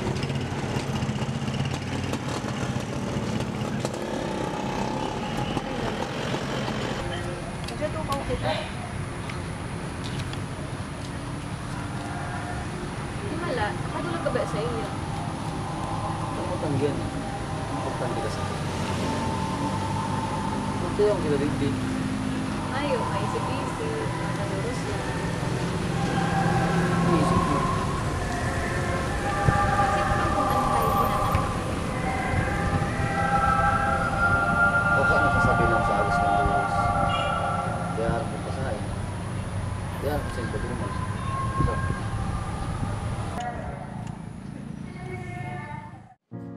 Sarong pangadjion para sa mga laalat ang masiraman balik-balikan. Sarong pangadjion para sa pag-abot mo sa buhay kong puros kamunduan. Sarong ngirit para sa aldaw kang inot takang nailing. Sarong ngirit para sa mga hiling asin lambing. Sarong luha para sa gabos na satong inagihan. Sarong luha para sa mga problemang satong nalagpasan. Sarong padangat taka. Sarong padangat taka.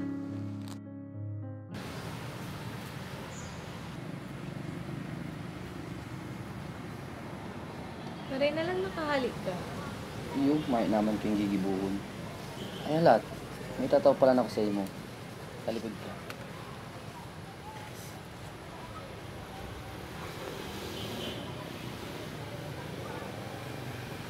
Ano man yan?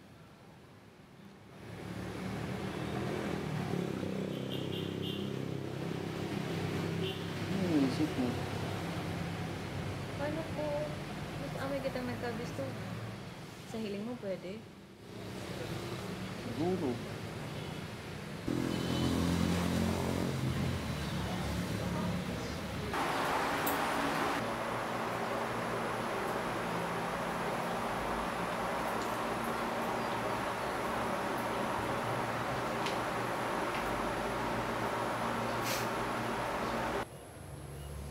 Paano kung mas amay kitang nagkabistuhan?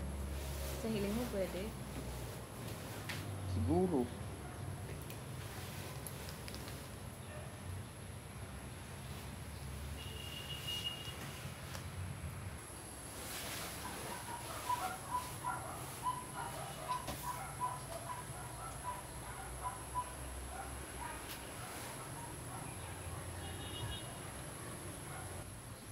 Hello, Alex. Pwede kita mag-ulay mo yan? Iyo, sa dati lang. Sige, bye-bye.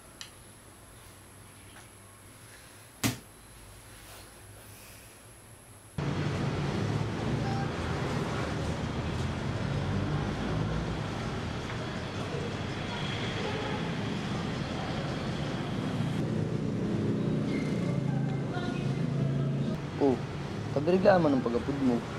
Nagigibong ko ta ako. Anong problema? Di ka pa man nasasakitan. Daiman, maugba man ang profesyon Sa ko. tuyang duwa. Iniisip ko lang kung anong pwedeng mangyari sa to.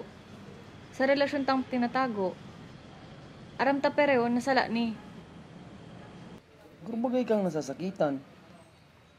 Pag-uulayan ta na naman eh. Ano ba talaga kita? Ha? Anong klaseng apot yan? Huwag mo baga kita. Imbagon mo na lang kapot ko, ano ba talaga kita? Importante ka sa ko. Padangat ka. Putang inang padangat. Padangat mo ako, pero mas padangat mo siya. Pili ka, ako o siya. Aram mo naman ang simbang ko dyan. Paano ako? Paano kita?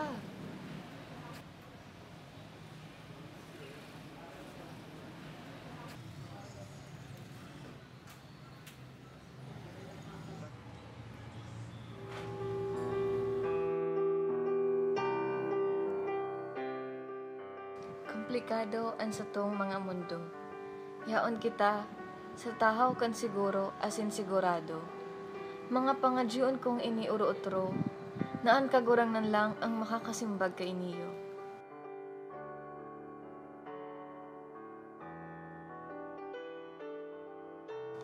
Ika ang pinakamagabat kong pangadyon. Ang sa kong pangadyon na masakit sa bihon. Kasalan na da ikayang patawadon, asin ang taong sobra kong padangaton.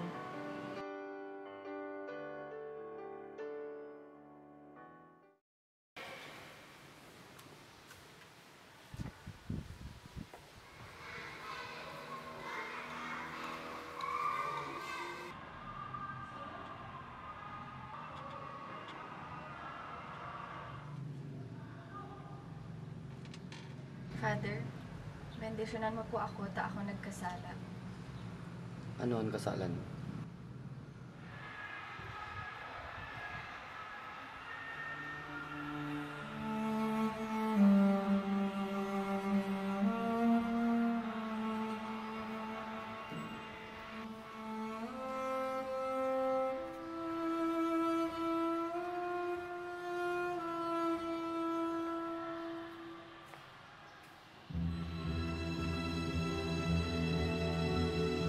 Salamat po, Father. Diyan po pala. Father Alex. Sige po, Father. Madumala po.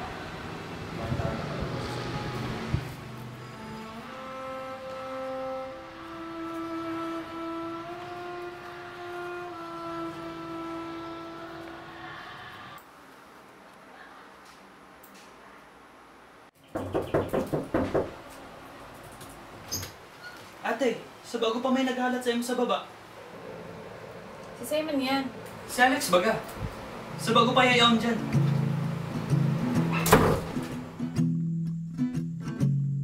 Pakiusap lang araw, sumikat ka sa kwarto ko. Di mo nabasa ang tulang para sa minamahal ko. Alagaan mo siya, may mahal siyang iba. Alagaan mo ang mahal ko. Kung ako na lang sana ang tinibok ng puso niya, kaka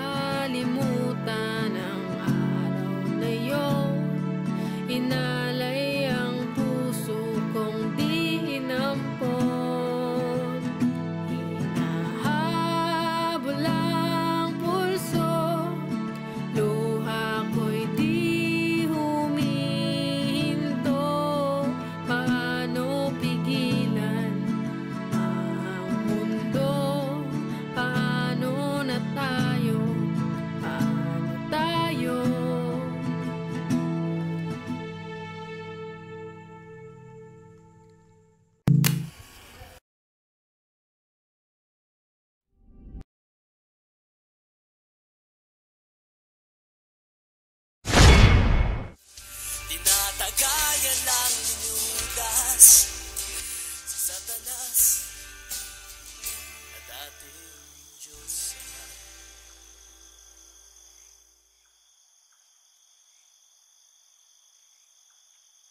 Oh, Arlo! Bray, pakalin ko na naman lang sa iyo. Uy, Arlo, lawak na. Yan ang aking Arlo. Ayos ka. Tara. Nice one. Diyan na nga ni Di na masupog. Tara, tapos na. Arlo, lawak na Aling Manila. Manila boy. Uy, Yo, what up, man? Tara na. Yo. Ali pa lang kaya ako sa biyahe, pagal-pagal pa ako. Next time na lang. Madyan na nga ni. Madyan na nga ni, padi. Kaya padi. Araw mo padi, marawat magtanggi. Pag inalo ka sa inuman. Nyong. Shot ka na dyan, Arlo. Shot na dyan, Arlo. Tara, tawin ang tukawin si Arlo ta, buray. Kakabot lang pati ni Manila boy at... Pakawin na di. Salamat din. Yan. Shot na muna. O padi, ano naman lamang ang barita sa imo? May man, uni, patapos naman baga sa pagmasteral. Ay, fresh talaga. Morag talaga ning padi ko ni. Nice one. Nice one. Yeah. Oh, padi. Ano pa kayan mano? Pakaba na kayan buhit ang aring masalidahan ta na. Pangduwamin na lamang ni padi. Oh, ano ba kaya? Oh, yeah. Oh my God.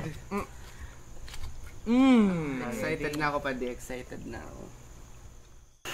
Anong man daw yung tigpolis mo sa takop, padi? Taman. Eh, may naram. Oo, padi. Dahil mo man daw ni si padi. Baka, mayo ka yan sa Manila. Aray, tagay ba kayan sa demonyo? Ay, iyo? Anong man daw ibig sabihin kayan? Sa totoo lang, inapo ginatagay sa demonyo, tapara nga na yan sa demonyo. Totoo man yan. Inda, day ko aram, pero ang aram ko, dawa sisay na demonyo yan, kaya kong makihampangan dyan. Malupit. Ayos ay. Oo. Pasimple ka na naman, Lo. Shot na. Uyan na, oh. Daddy, pagal-pagal pa kaya ako. Marengani ka yan, mag-inom kang pagal-pagal ka. Kung maburat ka man, at least pakawal mo sa arong nindo, diretso turog ka. Baga. Day talaga, di. Ay naman yan, padi. Manyan man lang, oh. Ara mo, matutod ka na lang kayan. Puon. Panamit-namit ka muna kayan, siyempre. Tapos atyang kayan, pakiara ka naman, oh. Yan, oh. Dali na. Shut na. Oh. Dali na. Garuma ni baby boy. Baby boy ako. Baby boy. Pero grabe na naman ang kaambugan ni Jesse boy ay. Alat lang. Kaya nga ni yan tigkag dyan sa takop. Tanganing day kita kurulgan tulak. Aloy-aloy na na-stuck sa bote. Malamang may tundag na yan. Ay, tabahala ka man. Basta ako, maurag ako. Bahala ka man. Tangina. Uy! Ano naman ang pasiresel po ni Gabs? Grabing free data yan ay. Damn girl. Yan. Ilingan na nga ni si Monica, oh. Sexy yun bagang maray. Igar masiraon pa. Masiraon pa da nga ton. Uy, talaga. Uy. Mundo ka daw. Hala ka. Respeto man ko ta. May mga tugang bakit ang bahay pa din. Tama man. Garong malinigon kay.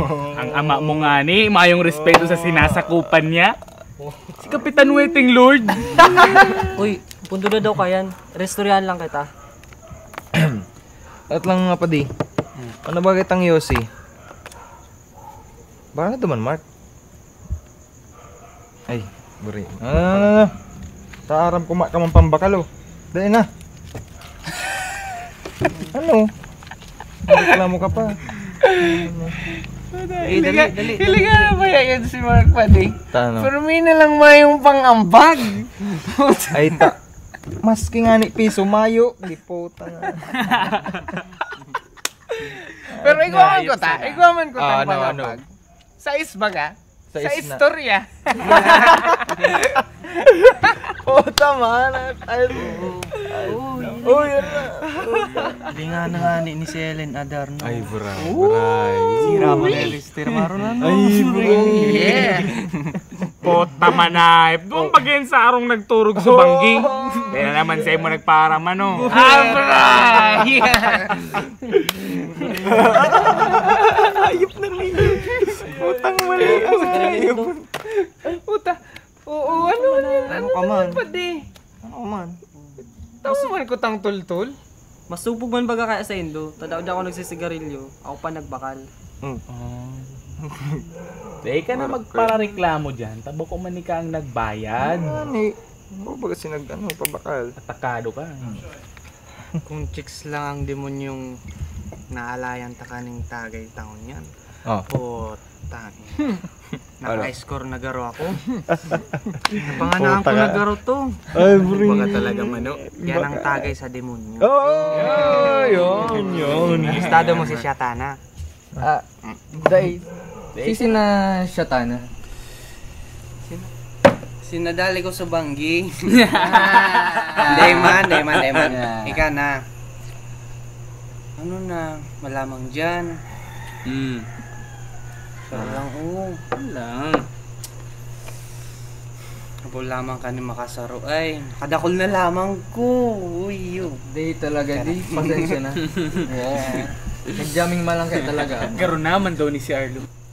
Tinaranggihan na nga niya ako na madiri sa araw. Tatanggihan mo pa ko. Pakulugan man di. Para luya Arlo. Dahil naman nindo periton si Paday. Tama naman. Siyempre, dahil naman yun makikinuman sa to. Takwasang, nagmamasteral na nga ni. Mga tambay, asintios man lang baga kaya kita. Sabi man. Pero aram nindo kung saan nag-start yung tagay sa demonyo na yan. Sa inyo na yan. Diyan da kaya pinapainom si mga tios na mayo na lamang pang-ambag. Ayop yun. Sa takop.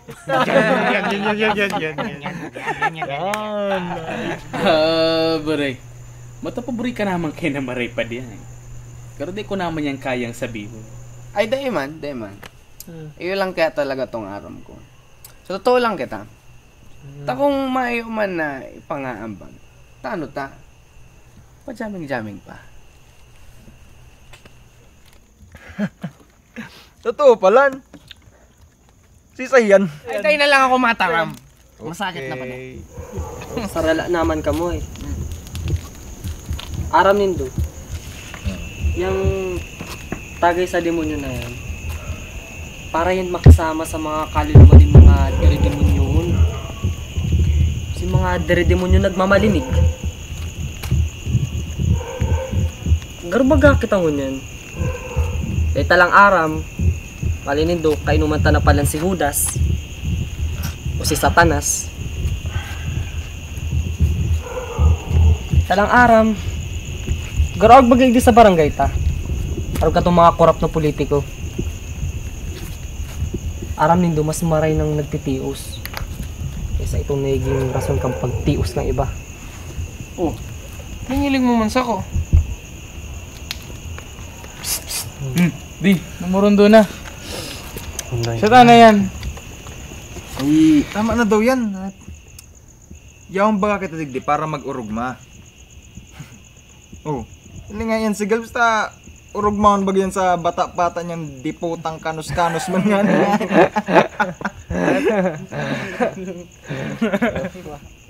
At kadi, dayo man daw. Para mo naman ang habol ko duman. Di naman kami nagkaturod sa kway. Talaga. Ay, wayop! Uy, Arlo. Pararom na ang banggi pa di. Ayun nga ni. Pararom naman ang mga tama mi. Yan. Shit naman nga ni pa di. Dawawan lang. Lang? Ayun nga ni Arlo, puta. Yun na. Minsan na lang nga kita magkairibanan. Dali naman oh. Shit na. Please. Tawanan. Luway-luway sa naka mo mga padi. Dito lang kaya ako nagiinom, pasensya na talaga. Subog man ako magtanggi suba ako. Nagambag mo baga akong jamming. Turutro ka naman kaya nay. Tubod ka nga, isa ko. Maugmon bagang tama pagpermi kang pasa-pasa. Siramon baga pagpermi kang wangi. Ano ba yan? Hayop ka, mag-chat ka na. Sinishatan ko na oh. Yan. Okay. Sarong Pilipino babae. Tapos sabi kang babae. Masimat. Dala naman sigarilyo. Kung ano-ano man sa imo. Diyan na yung kwarta mo, taaram ka kung nanmabakal ka yan. Para Lucy. Oh, yan. Kana naman. Tukawin na pa di. At burst ka na baga. Baka at yan dyan, magkirika ka na sana dyan sa tinampo. Pa ako burat iyo. Pakorog yung mga parasuka. Mga suka lord. Lucy mo di. Day ako. Tagalikay-likay dyan sa mga tinataram mo dyan ta. Baka masabatan mo dyan si demonyong tigo-urulayan ta. Aloy, sana ako na lang mabakal. May riwal pa ka mo. Hey. Horta. Puta ka na. Ano man na. Mahanap ka sa naman dyan mga chikas mo. Abangers na ba? Bangers. Hayop talaga si Gelbs, ano? Dahil nalaman ko mga ngalas kung may tropa kitang mapaglalamayan dahil sa iyo.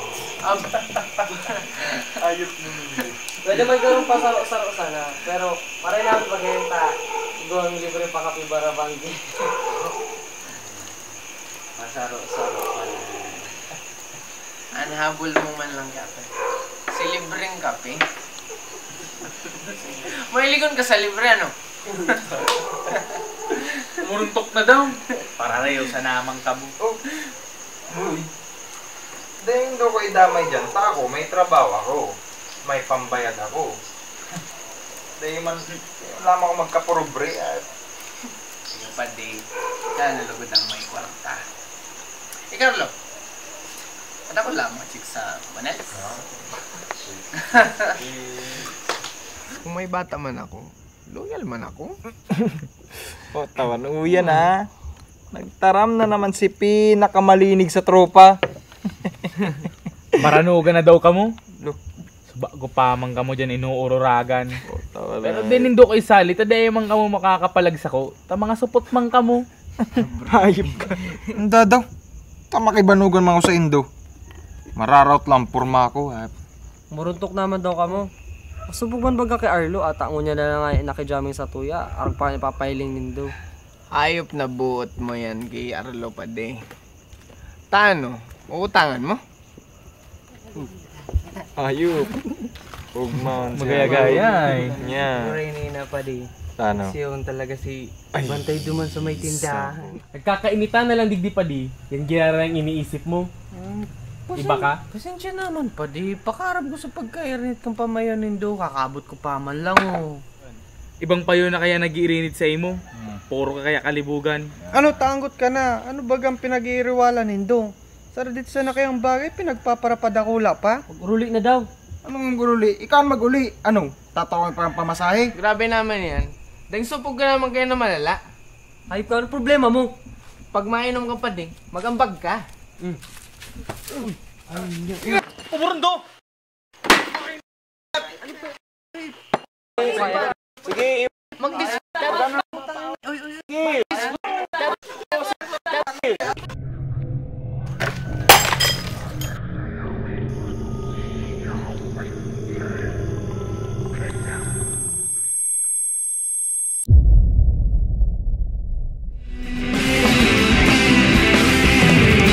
Sana ay huwag natang matanggulan. Nag-iisa lang naman ang Diyos. Tinatawa na lang niudas. Tinatawa na lang niudas. Tinatagayan lang niudas.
reprendre votre thérapie, d'aller en partie.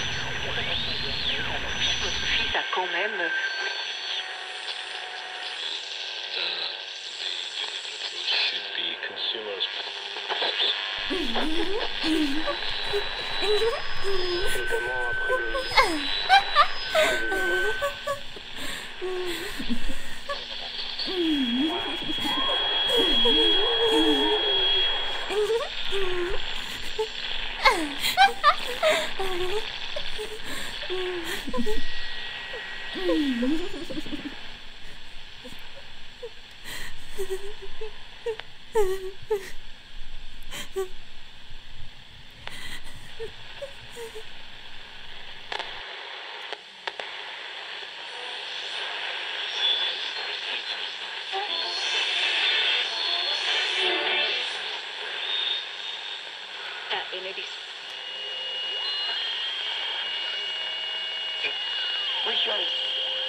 Reprendre votre thérapie, d'aller en...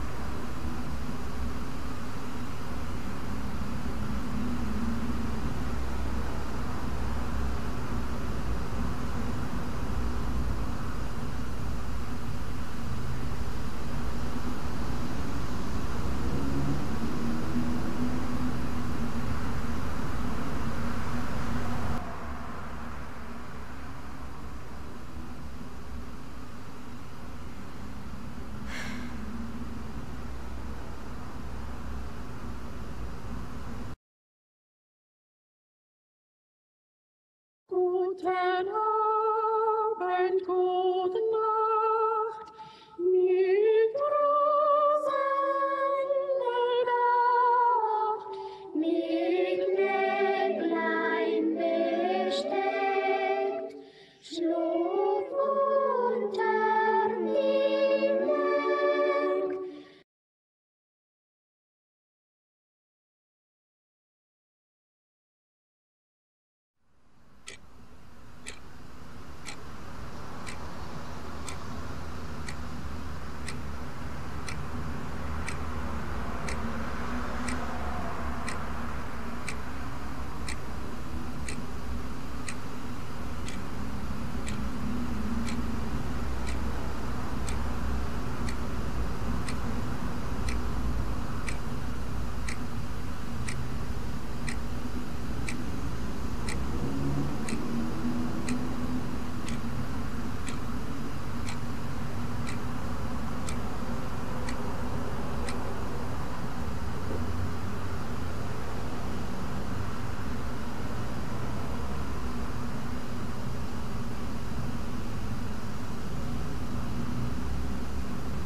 Mga baretang dapat maaraman. Kapayapaan sa Mindanao. Mga baretang may malasakit. Severe Day 3 planting activity. Abangan ang mas pinahiwas.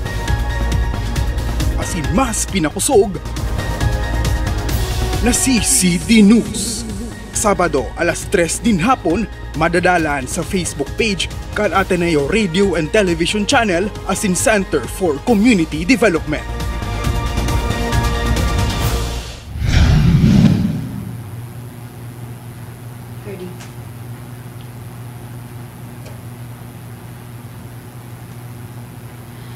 Marhay na daw mga Atenista, ako si Rosa Nova Oliveros. Inian mas pinahiwas asin mas pinakusog. Mga baretang dapat maaraman. Kapayapaan sa Mindanao. Mga baretang Pages kang Ateneo Radio and Television Network, asin kan Center for Community Development. Enot sa satuya mga bareta Ignatiana Outreach Activity 2018, naging mataryumpo. Mas dakul na partisipasyon kan manlain-lain organisasyon na tungkusan. Uyaan CCD News ni Noel Amador.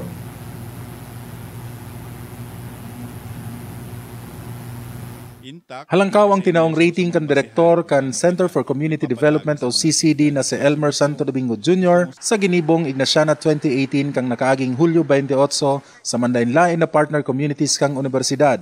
8 out of 10 parehong grado kan nakaaging taon ang naging ebaluasyon kan Direktor. Siguro kung sa rating ko, siguro nasa mga 8 siguro. Baka 7, 8 siguro na kasi nagdakol si partisipasyon, dakol sa mga areas, dakol si mga nagkagirinibo. As in, sa ngunyan, medyo nag-introduce kita ng bagong parte kang Ignatiana iyo ang pagkakaiguan ng evaluation na sa area. No? Naging maraot man ang panahon antes ang mismong aldaw kan Ignatiana. Dai naging ulang sa mga partisipante maski malaboy asin mahalnas ang outreach areas. Natungkusan man ang partisipasyon kan iba pang mga kolehiyo asin organisasyon sa laog kan Ateneo. Siring kang Ateneo College of Law, Ateneo Grade School, asin Graduate School. Magayon nga ninyo yan kasi may mga partisipasyon kita hali sa grade school, sa law school, asin sa graduate school, no? Na sa mga nakaaging panahon, dahil man sila masyadong nakakapag-participate. Pero ngunyan, mas dakula ang partisipasyon nila. Nagpagirumduman ang direktor sa mga organisasyon na daipa nakasumitir kan mga rekisitos na dapat maipasa sa rong simana matapos ang aktibidad. Posible kayang dai makasali sa sunod na outreach anday makakumple sa nasambitan ng dokumentos. Gusto kong sa maghagad ng kooperasyon sa mga nag-participate na mga organizations, individuals na magpirma sila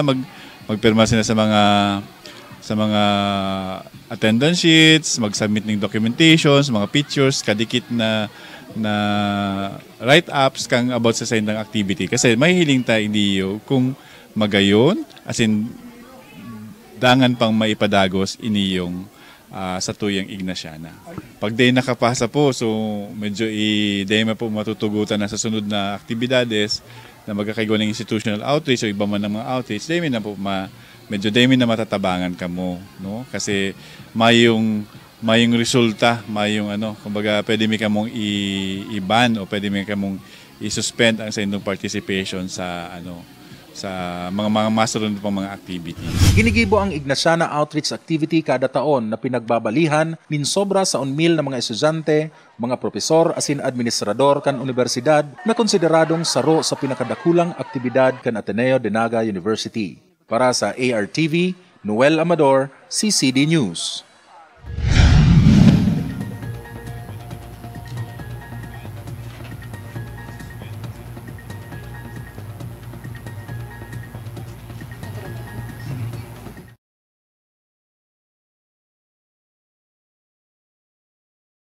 Labi 200 na mga senior high school students kan universidad nagbali sa outreach activities sa Belen, Calabanga. Uya ang report.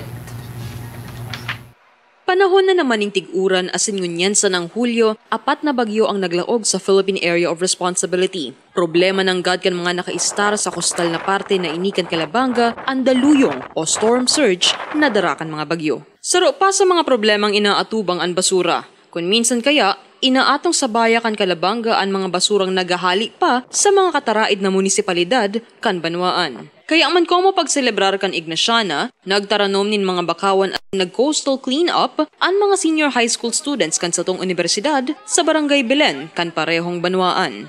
Por medyo sa pag-uuran, naging malaboy ang baya kan Barangay Belen na naging dagdag na agyak sa mga estudyante. Abo tulokman na tubig ang kaipuhang balyuhon kan mga mataranom nin bakawan, alagad ayos sa nainita sigun sa grade 12 student na si Abby, importanteng mapangatamanan ang sa tuyang kapalibutan para pa sa mga masurunod na henerasyon.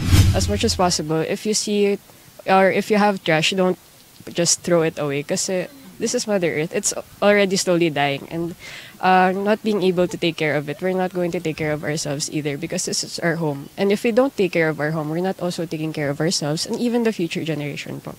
Sigun ki Georgie Martirez, Coordinator for Community Programs kan Senior High School Department, tanganing mas pang mapangatamanan ang lugar, pigihinguwaninda na maging partner area kan departamento ang lugar. Po, kasi ngunyan sa Bilan Calabanga, syempre ang gusto po kang faculty or kang department, gusto mo talaga sustainable program. So ngunyan, may mga classes din kami na na-involve sa community engagement. So nasa process po kami kang MOA signing with barangay. Pero po nag-inot na kami ng data gathering, garo nag-resource and hazard mapping na kami kang last year. So hopefully mapa-follow up yan kang ibang classes kasi nag-assessment na, so baka magkaigwa ning planning na, community planning. Afera sa mangrove reforestation as in coastal cleanup, pakawat as in community merienda man ang dara kan senior high sa barangay. Pagkatapos kan mga aktibidad, gulay na lang ka as in adobong manok ang pinagsaramaan kan bilog na barangay. Sigun naman kipunong barangay Alvin David, nagdarakula na ang mga bakawan na tinaranom kan mga nakaagi pang taon. Mantang igwaman nin mga nadistrosong pananum, padagos man giraray ang pag-aataman kan barangay as in residentes sa mga bakawan. Igwa na po kitang mga darakula na may mga bunga na po ngani, may propagules na po kitang ngunyan na nakukuha na pwede nang itanom kang mga estudyante kang Ateneo din ng University. So iyan po ang samuyang minamantinir na sana po na maputol kang mga constituentes iglesia sa mong barangay na pigburundan po kasambuyang mga tanod and siyempre kay bana permi si kapitan para maprotektaran ang satuyang mangrove plantation iglesia sa tong barangay. Labi 200 na senior high school students na nag-atendir kan Ignaciana sa Savior Day Outreach nagigibuon sa Desyembre, piglalauman na mas magiging imbuelto pa ang komunidad sa mga outreach kan Ateneo tanganing urog na mapangatamanan ang inang kalikasan. Para sa ERTV, Rosa Nova Oliveros, CCD News. Nagkondusir ng legal seminar ng College of Law sa mga partner areas kan sa Universidad como sa indang Ignaciana Outreach. Ginibo ang aktibidad tanganing matauan ng oportunidad ang mga estudyante nin abogasya na maging embelto sa pagseserbisyo sa mga hararayong komunidad. Iniya, piga.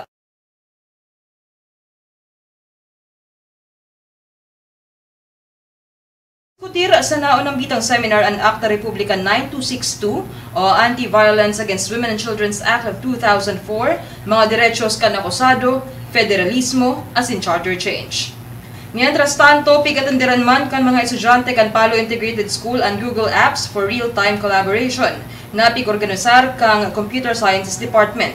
Ginibo ang aktibidad kan mga nakaaging Ignaciana sa computer laboratories kan departamento kung sain pigtukduan kan mga profesor kan nasabing departamento ang 30 mga estudyante kan nasabing eskwelahan kan mga apps kan Google, arog kan Google Drive, Google Docs, Google Slides as in Google Sites. Pig-gibo ang aktibidad tanganing matauan ning asistensya ang mga eskwelahan as in komunidad as in matukduan ning computer basics ang mga estudyante sa paaging mga workshops as in seminars.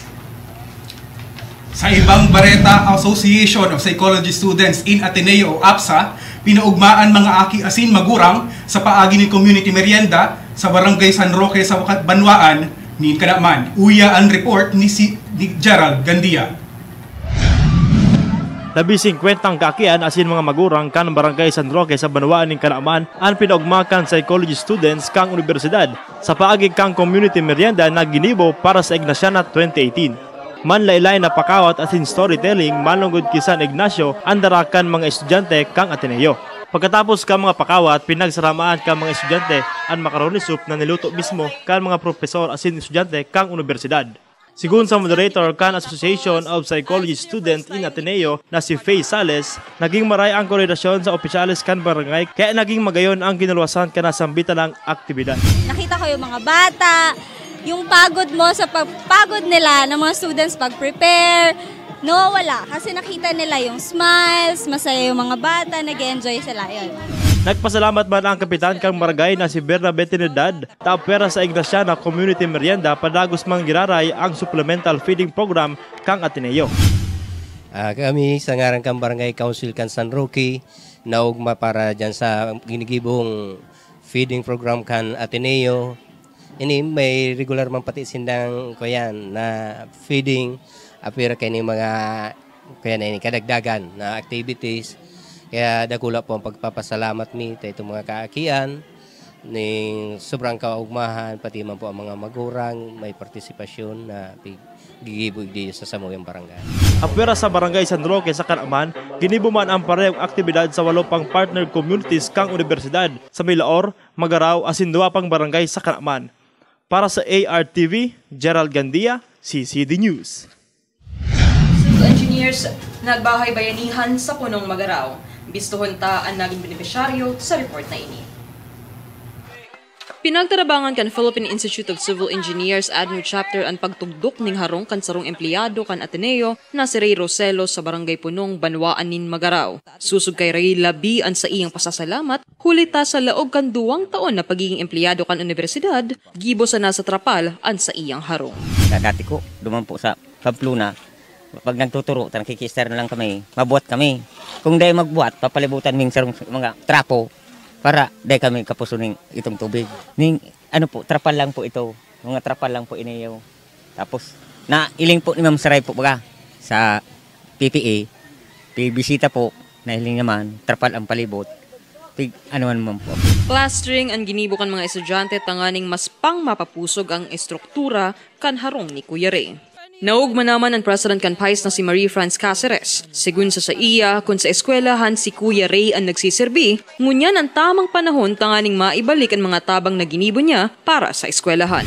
Inot na inot baga po, si thought pa lang ning pagtabang means a lot and grabe ang emotional something. Lalo pa na garo part siya kang Ateneo community na Sharo siya sa nagpapamaray kang Ateneo. Siya pa ang mismong natabangan mingo niya na Aldo. Kaya we're very glad na we are serving him today instead of him serving us every day during the whole school year. Araw ka na po nagdigdig. Grabe pong kaugmahan ko. Tinabangan po ako kang Ateneo. Afera sa harong ni Kuya Ray, 2 pang bahay bayanihan ang ginibukan College of Science and Engineering asin Treasurer's Office sa mga barangay kan Fundado asin San Roque sa Banwaan nin Kanaman. Para sa ARTV, Rosa Nova Oliveros, CCD News. Nagkondusir din Family Development Session ng College of Nursing sa mga naging benepisyaryo kan Bahay Atenista bilang parte kan Ignaciana 2018.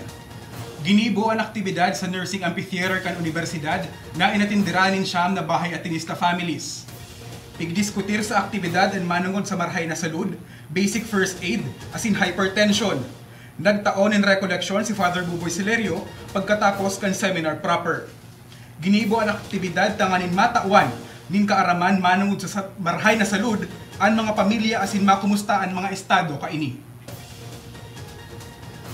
Naging benepisyaro nin outreach activity kan mga empleyado nin Ateneo ADNU Alumni Association asin iba pang mga organisasyon ang mga inmates kan Bureau of Jail Management and Penology o BJMP sa Barangay del Rosario sa Siyudad ng Naga kang Hulyo 29. Nagsagibo ng spiritual nourishment activity para sa mga residente si Father Robert Rivera, Presidente kan Ateneo de Naga University, asin si Father Buboy Silerio, Principal kan ADNU Junior High School. Medical mission ang ginibo kan Ateneo High School Batch 93, mantang nagdonarmanin mga bulong si Naga City Mayor John Bongat. Hygiene kits asin snacks naman ang pigtao kan mga empleyado nin Ateneo. Obheto kan aktibidad ang matabangan isin matawan nin manindigong asistensya sa good atensyon ang mga persons deprived of liberty. Parte pa ang nasabing aktibidad kan Ignaciana 2018. Ikatulong Media and Information Literacy Education Session kan Media Studies Department kan Ateneo inatendiran kan mga estudyante kan Punong Integrated School sa Banwaan nin Magaraw. Uya ang report. Sa panahon ng new media, siring kan Facebook, lako pananggad ang irresponsableng paggamit ng media na nakakaapektar sa persepsyon kan individual. Kaya man pigbubusol kan Media Studies Department kan Ateneo de Naga University ang responsableng paggamit nin media sa paagi nin Media and Information Literacy Education Session o MILES bilang parte kan Ignaciana 2018. Enot nang natukdoan ang mga estudyante kan punong integrated school sa Banwaan nin Magaraw manungod sa basic script writing as in film production kan nakaaging taon. Ngunya na taon, radio drama naman ang nanodan kan mga estudyante. Ay nene, abuso naman yan. Nakon sa ng gastusan. Sigun sa chairperson kan Media Studies Department na si Dr. Pines Bana, afwera sa mga lektura na ginigibo na sa mga MIL subjects kan eskwelahan, buot kan departamento na maeksperiensyahan man kan mga estudyante ang mga gawi asin maipaaram ang technical na lado kan media. Yung Media and Information Literacy Education Session, as you know, we already have MIL subjects for the senior high school. Kaya lang, this is supposed to be more than the academic taste or flavor of the MILs or the MIL in the classroom. So what we would do is to really provide not only inputs but actual workshop style experiential learning for the student. Naging maugmaan mga kaakian siring ni na Kathleen as in Angel sa mga nanodaninda sa naunang bitang session. Kinakabahan, pero maganda po pala siya, bago experience na naranasan. Yun, medyo po nakakahiya din, masaya po kahit medyo may pagkamali-mali. Ayos lang po sa Sa participants namin, no, as from the very orientation pa lang, we have already mentioned to them na sana ibahagi rin nila kung ano yung naibahagi namin sa kanila. Sabi nga ni Sir Carl, huwag madamot sa information. No? So kung ano yung naibahagi sa inyo, ganun din yung maging ano nila, no, parang maging ugali nila sa iba. Kung pwedeng maibahagi yon, ibahagi nila para we can share the responsibility in media and also the skills and creative expression that we all can share as a community. Ininaan ni katulong beses na tigkondusir ang Miles sa kapistahan ni San Francisco Javier sa Disyembre, piglalaoman na mamok na ang Sine Magaraw kung saan ibibida kan mga estudyante ang sa idang tibay sa paggibonin pelikula. Para sa ARTV, 30 Baudin, CCD News. Kakulangan sa mga gamit pang-eskwela, pigagihan kan mga estudyante sa Gotob Elementary School at sa Kamalig Albay. Rason tanganing matawan sinda ng mga school supplies as in chinelas kan Center for Community Development sa ginibong outreach kan opisina sa lugar. Uya ang CCD News ni Emil Labres. Kakulangan ng gamit sa pagklase ang naeksperyensyahan ka mga estudyante sa Gotob Elementary School. Susog kay Raquel Adamas, grade 1 teacher ka nasambitan ng eskwelahan. May mga nakareserba man na school supply para sa mga kakean. Alagad labi pa manggiraray ang pagtios kan mga ini. Kasi po, digdi po.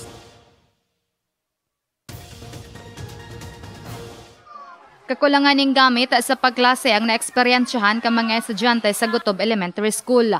Susog kay Raquel Adamas, grade 1 teacher ka nasambitan ng eskwelahan. May mga nakareserba man na school supply para sa mga kakean. Alagad labi pa manggiraray ang pagtios kan mga ini. Kasi po, digdi po sa community kan Gotob, karamihan po igdi, mga ano talaga po, yung mga warang-warang, mga mayong-mayo po talaga. Dinig din lang po sa klase ko. May mga eskwela po ako igdi na mayong tsinelas. Minsan po din naglaog. Sabi ko, tataday ka naglaog. May po ngayon akong tsinelas. So, tigbabakalan ko yung tsinelas. Mayo pong lapis. May nakaipon po ako dyan ng mga pencil para kung sisay ang mayong gamit, pigtatawang ko. Igwang walang crayon. Igwang ko lang ang mga notebooks. So ako po, kung ano lang man ang makakaya ko, pigtata ako. Pero kung di ikaw ang kaya, di po. Rason na tanganing sindang maging benepisyaryo kan kapiestahan ni San Ignacio de Loyola. Binisita sinda kan Center for Community Development o CCD na nagtaon nin mga school supplies asin tsinelas sa 150 mga estudyante. Pinuunanan programa sa paagi kan pagtukdo ning manungod sa salud asin pag-istorya kan buhay ni San Ignacio. Sigon kay Elmer Santo Domingo Jr., Director kan Center for Community Development, parte ini kan aktibidad kan agap atinista tabang mayon. Kabali kayaan barangay Gotob sa naapektaran kan pagtuga ning bolkang mayon kang enot na kwarto kan taon. Parte pa iniyo kang pagtabang takadong nakaaging agap atinista tabang mayon, kaya ginigibo tayo niyong extension kang pagtabang sa mga Kaakian, IDO sa Barangay Gutob, Kamalig, Albay. Nakikipag-coordinar kita sa Social Action Commission kang parokya kang Kamalig. Ini ang saya pig-suggest ninda na lugar. Sa Romania yung lugar na tinamaan o inagihan kadtong pagtuga kang mga abo kang pagtugang kamayon kaya mautan na makatabang kita igdi. Nagtaumaning kaugmahan sa paagi kan pagbaylian mga estudyante kan eskwelahan.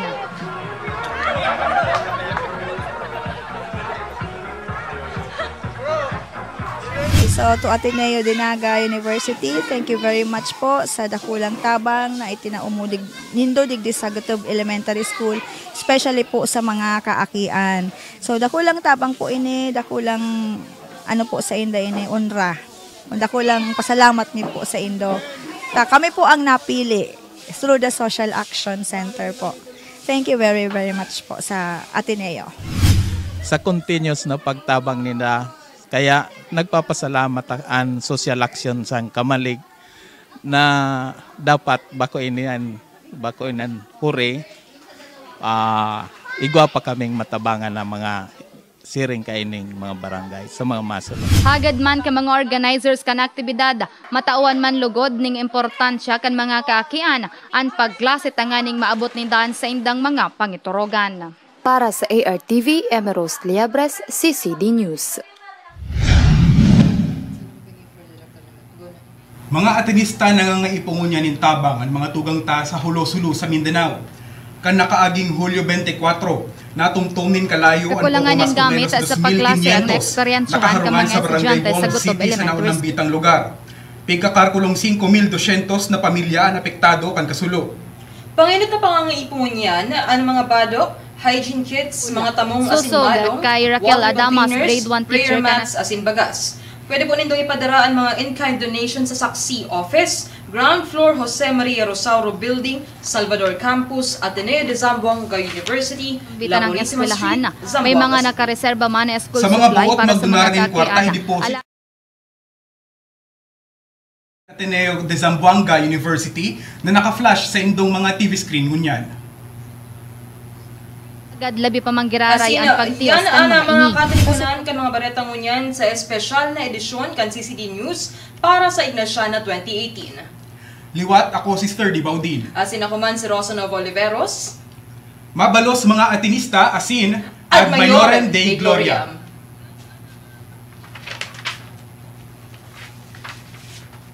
Mga baretang dapat maaraman sa Mindanao. Mga baretang may malasakit. Severe day tree planting activity. Abangan ang mas pinahiwas. Asin mas pinakusog na CCD News. Sabado alas 3 din hapon, madadalan sa Facebook page kan Ateneo Radio and Television Channel asin Center for Community Development.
Ateneo has been famous for its continuous search for majesty and excellence. With its virtue of striving for more, it created programs that will make its students excel in their own ways. One of which is the establishment of courses related to media, such as BS Development Communication, AB Communication, AB Broadcasting, and AB Journalism. All of these constitute the Media Studies Department. Sa dagat at mundo, sa simoy at sa langit mong banghaw, may nilamang mula ang tawag sa maglayang minamahal. Ang isang kang matawag mo'y sakot, may nanagtinigin. Ang bituin at araw niyang kailan na may di magdidilim. Lula ng araw ng walhalik pagsita, uwi langit sa piling mo. Ang ligaya na pagkay nakakapit, ang mamatay ng dahil sa'yo. Nakikita yung purpose, but there should be a purpose or an answer to reaching out to different people, different lives in Bicol. And that was the time when Father Raul Bonoan said then that we should be able to have a course that will help us understand the community, people, and where we are. And in this vein, ma-pull up or mahila ang Bicol to progression or to development. With the university's mission to see sa dagat at mundo, sa simoy at sa langit mong banghaw, may nilamang mula ang tawag sa maglayang minamahal. Ang isang kang matawag, to be able to bring it to Ateneo Dinaga and bring it here in the region, we have to adjust to what we have and what we are able to offer. We focus more on the arts of putting the development communication curriculum under the Bachelor of Arts program. So that was the first time development communication was offered in the region. The successful module preparation on how to teach and handle the subject development communication led to another course offered, which is AB Communication. It had its first graduates in the year 1983 to 1985. Marking its own history by the school year 2003 to 2004, the Department of Development Communication changed its name to the Department of Media Studies. This time, 4 courses have been offered. ARTV is managed and moderated by the following personnel duly employed by Ateneo Dinaga University. Noel Amador, Program Coordinator. Carlos Jerome Llorin, Department Chair. Manuel Alberto Sambo VI, Laboratory Custodian. Elmer Claveria, Technical Support. ARTV is also further managed by a core team under the Bachelor of Arts Major in Communication program, duly appointed by the Program Coordinator. Hannah May Tercero, J. Ian Gui, Shine Reburiano, Trisha Caril K. Ayaw, Harold Francis Ibarrientos, Van Jose Martinez, Ramon Emanuel Salvadora, Juan Paulo Quizana, Hazel Nohara, Michael Joseph Mercado, Patrick Gutierrez, Evan Mark Bathan, Joseph Jordan Lopez, Samantha May Escueta, Georgia K. Palencia. All programs in this network are broadcasted via live stream in our YouTube channel on the following link. This is the Ateneo Radio and Television Network, now signing off.